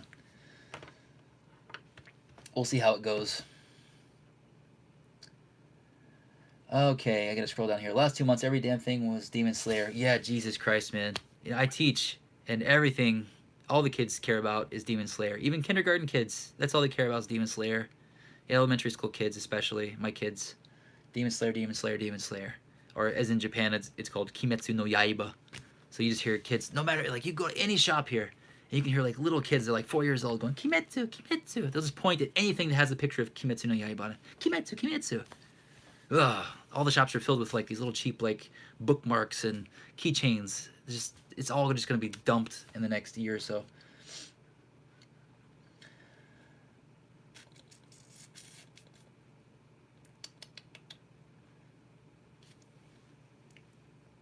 Yeah, that's true. COVID numbers have spiked after Demon Slayer, the movie came out. And also, I'm very curious how the Olympics are going to work, depending on like vaccines and how numbers go down during the summer. Let's see. It's funny how dirty original Dragon Ball can get. That is very true.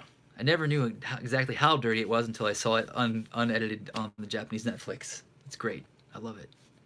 You'll never see anything like that again. At least not made for like general audiences or for like a children's magazine, manga magazine. Have I missed any questions? I need to go down here, scroll down. Has Ishii gotten any closer to figure out when he may reopen? So Ishii is the owner of Toy Cats, one of my favorite toy shops in Kichijoji, that I've done several videos at. A good friend of mine. Yeah, so he closed down because of the building being demolished, not because of COVID. But he has not reopened in a new location because he figured COVID would probably make things harder for his business. So rather than wasting money on rent for a business that may not get any customers at the moment, he decided to wait until things kind of cooled down and when tourists come back. So he has not decided a new location yet. He's been looking around. He was originally looking to do it in Nakano somewhere, but I don't know if that would hurt or help him because there's a lot of competition in Nakano with a lot of other shops. But he does like to go there to junk hunt to find products, you know, like kind of like me. Because you can find some amazing stuff sold as junk, but it's not junk, it's good stuff. But, you know, we'll see. I can't wait till it opens up again. That's like my Saturday used to always be toy hunt, go to Toy Cats, hang out with Ichi, talk about Star Wars, and he loves Star Wars. New Dragon Ball collectibles or the new vintage stuff that he's gotten in. Miss it dearly. Let's see here. Howdy, we got several Chris's in here. We've got like 3 or 4 Chris's. We got a Chris from Mexico. Hi, Chris from Mexico. Thanks for joining. Mother's mustache. Wait, maybe Eric mentioned you? Oh, is that a comment directed towards me? I'm not sure. You mean Eric Nilla? The Keshi Maestro? He's a pharmacist. Wait, am I missing something? Did I miss part of the conversation? Or are you talking to someone else? I'm not sure. The crazy thing, Demon Slayer was the first manga by that artist-writer. They're calling it a miracle manga. Yeah, it is pretty crazy. But I wonder if the whole Demon Slayer thing got popular, as popular as it has, is not because of the manga, but because of the animated series, being that it debuted on Netflix, or got popular on Netflix in Japan at the exact same time that lockdown and COVID was happening. So basically kids had no school, so they were just sitting home binging Netflix and playing Fortnite. So I wonder if that's why it got so popular. Or at least I think that was one of the big reasons it got as popular as it did so quickly. Was just kids binge watching it during lockdown. What do you think? Any other questions for me, or was there anything in my collection you'd like to see while I'm here? I'll probably go for another 15 minutes, and then I'm going to shut it down unless I get some more interaction here. We got 19 people watching. This has been going for a couple hours now, and it is almost 1:30 in the morning, so if there's no more questions, I'll probably just cut it short here. But if you guys want to see anything or ask any more final questions, I will give you guys a few more minutes to do so. And I've got a bunch of DMs waiting in my Instagram and Facebook that I need to check. By the way, anything that you guys do DM, I will reply to you by tomorrow. Within the 24-hour period, I will reply to you to confirm everything. I don't know. I probably won't get to that tonight. It'll be too late. And anything that is not claimed, I will take photos of and stick them on my Instagram in case anyone's wondering. But anyway, it looks like we got a couple more questions here. Did you buy the Mecha G2 Marusan? Chris is asking. I really wanted to. People were asking me to grab one for them. I had promised one to a fellow collector, Nick Sides. As much as I love it, because I love Henshin Cyborg, I love clear Sofubi with chrome guts. But I was there to pick up 2 other things, so I promised that to him. However, they had one left because the event was for 2 days. They had one left the day that I went because it was a lottery to get in, so you couldn't go like any time. I had to wait till the second day to go, and there was a specific time frame. But they were sold out by that point, so there were no more. I did talk to Kaminaga-san of Marusan and asked him if they were going to do any more, and he did hint that they would be dropping another lottery of them in a different color soon. So I think a web lottery. He didn't specify what color or exact dates. So, but yeah, I'd like to have one of those in my collection too. I'm not a big Mechagodzilla collector, but that is one that I would love to have. I want to see that real Ghostbusters figures. You're talking about the Kenner style Hasbro figures that look like Kenner but are from the movie. I don't know where I put them, to be honest. I think they're inside my Ghostbusters Firehouse. If you would like to see those in detail, I actually did a video review of those. I showed them at the last part of my custom Ghostbusters Proton Packs video. So I've got a video of custom Proton Packs made by an Instagrammer, which I've got some up here. Like this Egon glow-in-the-dark Proton Pack with removable proton streams. Yeah, I did a review of these guys, and I showcased some other Ghostbusters items at the end of that video, including those real Ghostbusters figures that Chris is talking about, which are, yeah, they're, hold on, let me see if I can grab one. I think they're inside of my firehouse.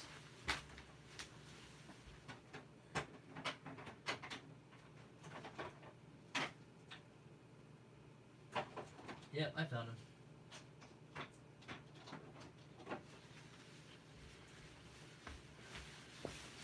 I just grabbed a couple here. So you got Egon. So you've got real Ghostbusters Egon from the animated series, and then here's Egon as how he appears in the movie, but in real Ghostbusters Kenner style format, same scale and everything. Then here's Peter Venkman, Bill Murray. Yeah, these are cool figures. The cool thing about these is these are not for sale yet. These were supposed to be for sale, I guess, this past summer through Hasbro, because Ghostbusters 3, Ghostbusters Afterlife was supposed to come out, but then it got pushed back till next year. So these figures never went on the market, but some cases of them did ship out to retailers, and those retailers sold them on eBay. So I got a complete set of them, paid a lot of money for them, but it was cool to have these and review them before pretty much anyone else had them in hand. So I know a few people have these. They're really cool. But yeah, they're actually called Fright Features. So even though they're not like the Kenner Fright Features are completely different, they look like this. But these come with ghosts that have the same like Fright Feature mechanics, like a Slimer and all that stuff. Anyway, yeah, check out that custom Ghostbusters video I did. I showcased those and all the Fright Features at the end. And also a really awesome Ecto 2A electronic Playmobil car.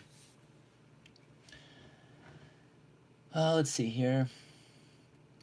When I tell people I sell junk, I usually get the strangest look. Eric, he's seller. He's trying to think who suggested your channel. Ah. Okay, so you're thinking that he suggested the channel. Okay, gotcha. My mound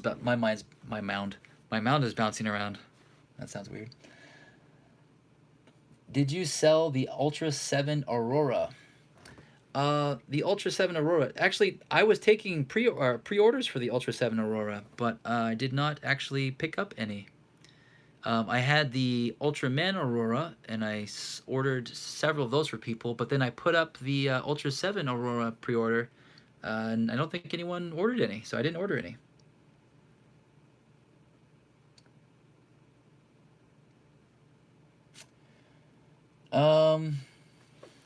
I used to own original packaging artwork for the RGB Stay Puffs. Got it from Jordan Hembro. Ah, Jordan Hembro. Sort of regret selling that. Hey, Jordan Hembro was kind of an inspiration for this channel. Watching Toy Hunter, what was it, the travel channel, right? Back when I went back to the U.S. for a while, and I wasn't working. I was kind of just a stay-at-home dad.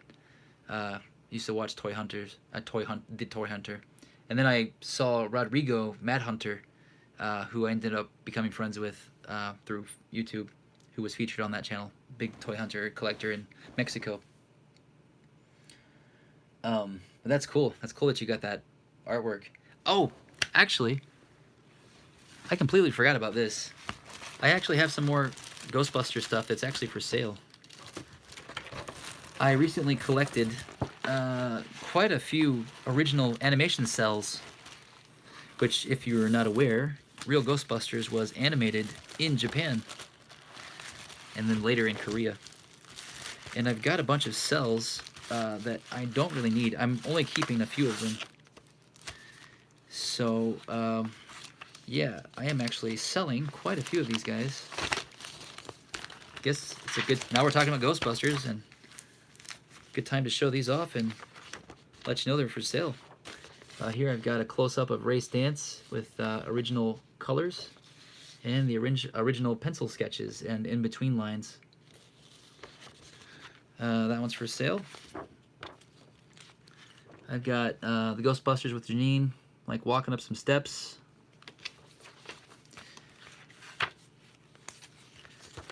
I've got this one. I actually recently watched the episode with this ghost in it, but now I can't remember which one it was. God darn it. I can't remember which episode this was. It's one of the later episodes, I believe. But it's some random ghost. Now this one's interesting. This is actually the Real Ghostbusters parody of Marge Simpson. There's a whole episode where they parody The Simpsons, and this is Marge. I forgot what her name is in ghost form.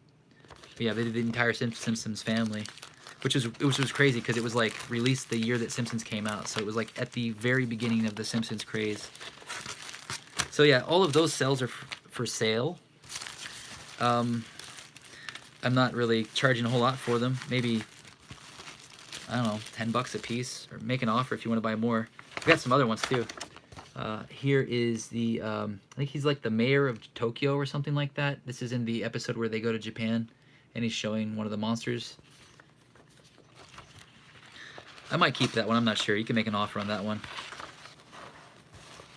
There's some here I'm definitely keeping. Here's some pencil art. Ghostbusters waving goodbye. I think I have a couple of these. And then I've got a crab kaiju from the episode where they go to Japan. And it's got the pencil art too, but it's kind of like stuck. The paint is kind of just melted on top of it. And I've got some other ones that I'm keeping that I'm not... I think I've got them stored elsewhere. But yeah, I've got some cells from the Boogeyman Cometh, which is my favorite episode of the Real Ghostbusters. But yeah, if you're interested in these, like, I could sell them as a lot. Just throw me out an offer. I'm not asking much. $5 to $10 a piece per cell. No, they're nothing major.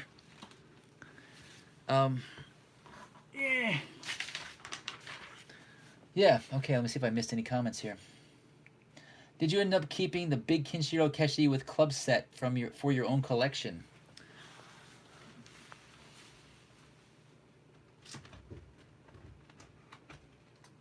Christopher Hill? Yes, I did. It's right here. Yeah, this was just too nice to sell, and it's even too nice to open up. I don't know, I really want to open it up and review it, but it's just so beautiful. So I have a very small Fists of the North Star collection. I should probably do a video on it. I kind of showcased some of it when I talked about my experiences working at the manga studio, but yeah, it's gotten bigger since then. But still, it's not one of my focuses. But man, this is an awesome little set. This is from Superfest.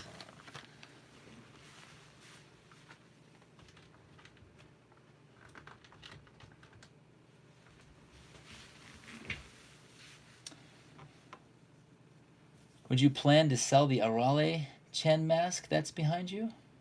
Can you see that here? No.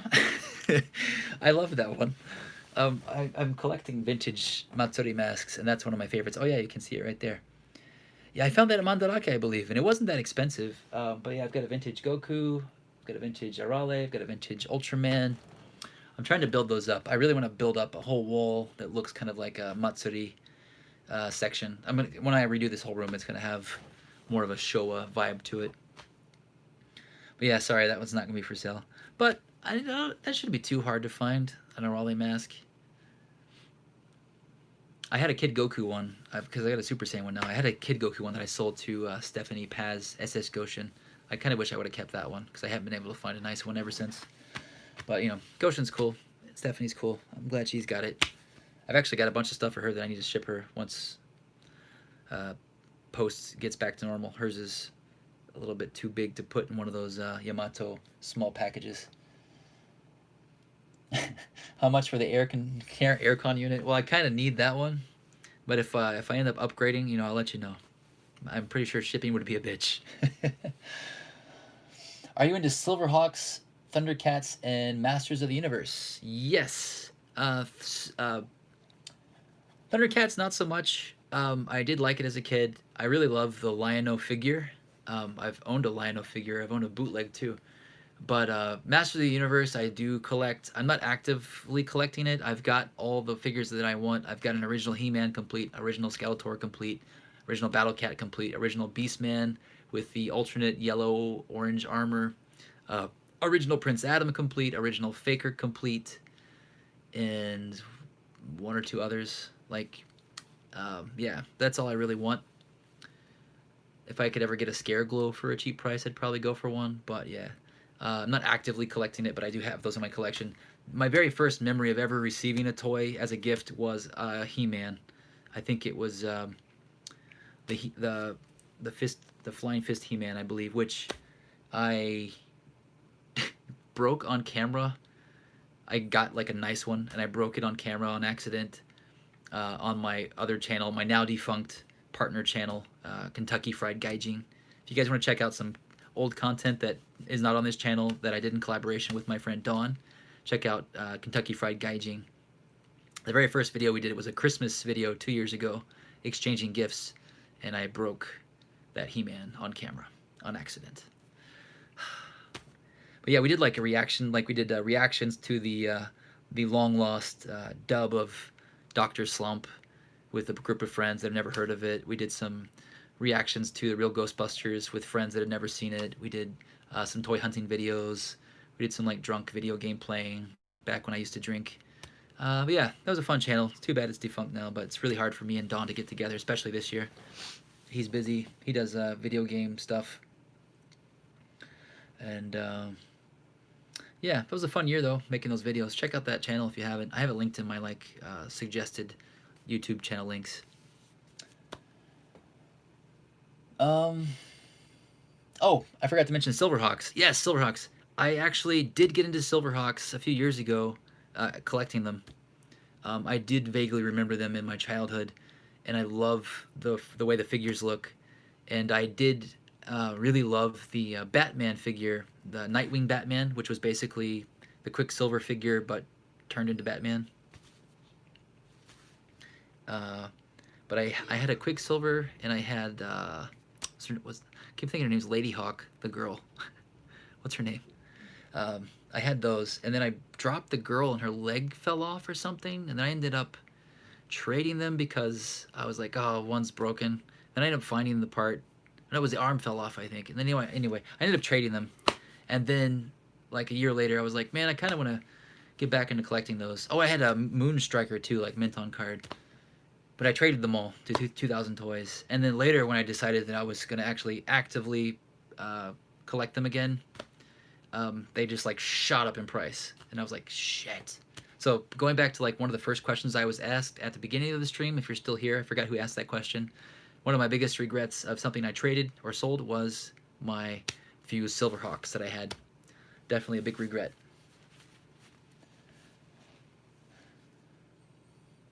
Steelheart, yeah, something like that, right? Uh, okay. Yeah, yeah, man, yeah. Silverhawks are great. Yeah, a lot of toys like Silverhawks, Real Ghostbusters, Masters of the Universe. Um, those are like some lines that are really hard to get here that are also even more expensive here just because they never were released here or had very limited releases here. Star Wars stuff was still fairly common here, so Star Wars stuff is similarly priced unless you get like the poppy boxed ones or the Takara label ones. Actually, I'm going to show you an example. Here's a figure line that I loved in the 90s, the Toy Biz X-Men figures. I found this mint on card Wolverine at Mandarake for 200 yen, $2. And it's cool because it's the Takara version. But yeah, I loved this Wolverine when I was a kid. And having it with the Japanese packaging is really cool. I've had this in the past. I had like a huge Toy Biz collection, and then I was like, I gotta need to focus on Japanese toys, but I count this since it's the Japanese card back, and I love this Wolverine. For 200 yen, I mean, I can't pass it up. If any of you want to talk me out of this, throw out an offer, but, you know, it'd have to be fairly high. Have I seen the Sotheby version of Wolverine? Yeah, I've seen one or two versions of. I mean, I don't know which maker it was, but I've seen some Sotheby Wolverines, and I've seen some Devilman that looked like Wolverine, but that I thought was Wolverine. I was like, oh wait, that's Devilman. Yeah, there's like, what is it? One Up. One Up does some really cool. I don't know if it was One Up that did Wolverine, but they've done some cool stuff in like that kind of '90s vein of American animation. I know they did some Ninja Turtles that were pretty cool. I do collect Ninja Turtles as well. $35. Maybe. Maybe. Let's see. Katakana does make everything cooler. That's true. Although in Japan it's viewed as like not very cool. That's why I see like if you see people wearing t-shirts, like if you wear a shirt with katakana on it here, like they just be like, you're a total dweeb. If it has English though, and they have no idea what it means, you're cool. That's why I've seen the weirdest shirts here. Just the weirdest shirts with English. Like my students that come to school, I just have like blocks of text in English that make no sense all over their shirts. It's great. I love it though. But yes, design-wise, aesthetically, especially for packaging, katakana makes everything better. I agree. All right, guys. I'm gonna give you guys 3 more minutes, and then I'm gonna shut this down. I need to get all this cleaned up, and tomorrow I've gotta wake up semi-decently at a semi-decent hour, and get all this stuff cleaned up. Get ready for the move, the remodeling, the move to the next room, so I can put carpet down and put up a new display. So I'll try to get a goodbye video to my current collection, at least the way it's displayed now. But yeah, anyway, maybe I'll use this last few minutes to just do that now. One more last look of how my collection looks.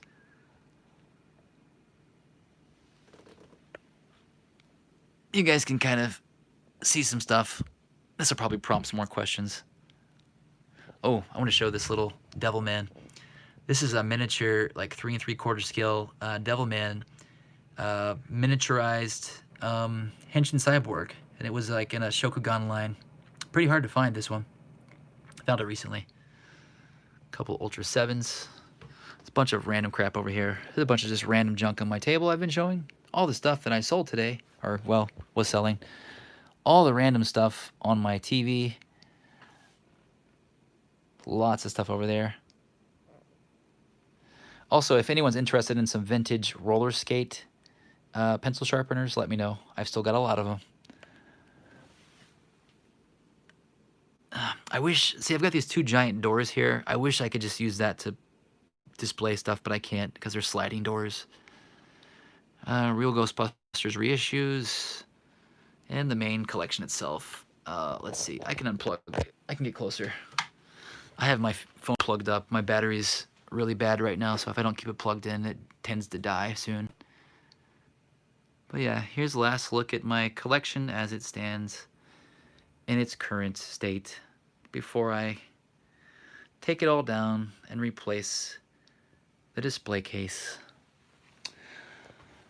RIP, old display case. Alright guys, let me check and see if there's any other questions here. Oh, Chris Nguyen, how do you pronounce your last name, sir? Chris, you've said you've been trying to find the arm attachments for the King Water Jr. They did make some different arm attachments, but I don't know if you could buy them separately. I think if you want to get some arm attachments for the junior size, you can get the Denny Fisher's Cyborg Mouton attachments. I don't know how many they made for that, but those are the same scale. But if you want to talk to the guy that knows about all of those, ask Persia in the comments here.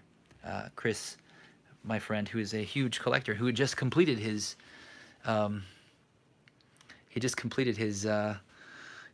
King Water hand collection like this weekend.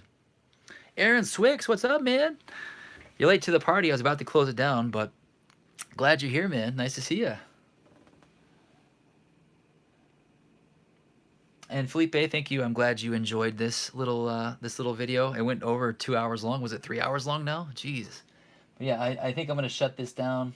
And if you guys are just joining, I'll let it recycle. You guys can watch it from the beginning. I think a lot of the stuff that I had up for sale has probably been claimed, but you know, you never know.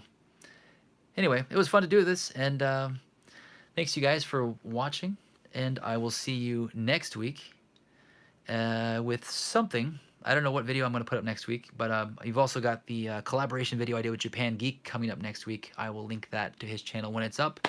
His channel is normally in Spanish, but that video will be in English. So that'll be nice to see. It was a lot of fun to make. And I want to see if there's any last questions here. Point the camera at the monitor and go into infinity. You know what? I probably should do that. Should I do that? Infinity mode? Wait, should I turn it this way? Will this work? That's not going to do anything. Now it's just delayed. Look, you can see how delayed it is compared to real time here. Man, I look like such a douchebag. Alright, I'm going to go back this way. Oh yeah. Aaron just reminded me, I've got some shirts. I've got some shirts up for sale. They were 30% off up until earlier today. You'll have to check. They were like 20 to 30% off, but I uploaded a new shirt design. And I've got a long sleeve version, and I've got a short sleeve with a front and back print that features Ultra 7, Arale-chan, and Godzilla, like classic Maru-san Godzilla. But yeah, if you'd like to support me, I've got a Patreon, but if you want to support me and wear something really stylish, I've got 3 different t-shirts you can buy and some stickers and stuff if you don't want to spend a lot of money. But yeah, I think all the shirts are like 25 bucks, but if you get them with the discount, if it's still going, they were like less than 15 bucks. So I'll probably put up another one around Christmas. I think every time I put up one, the sale drops. So anyway, check out my shirts as well if you'd like to support me. And that's it, guys. Thanks for watching. I'm going to sign out. See you next time.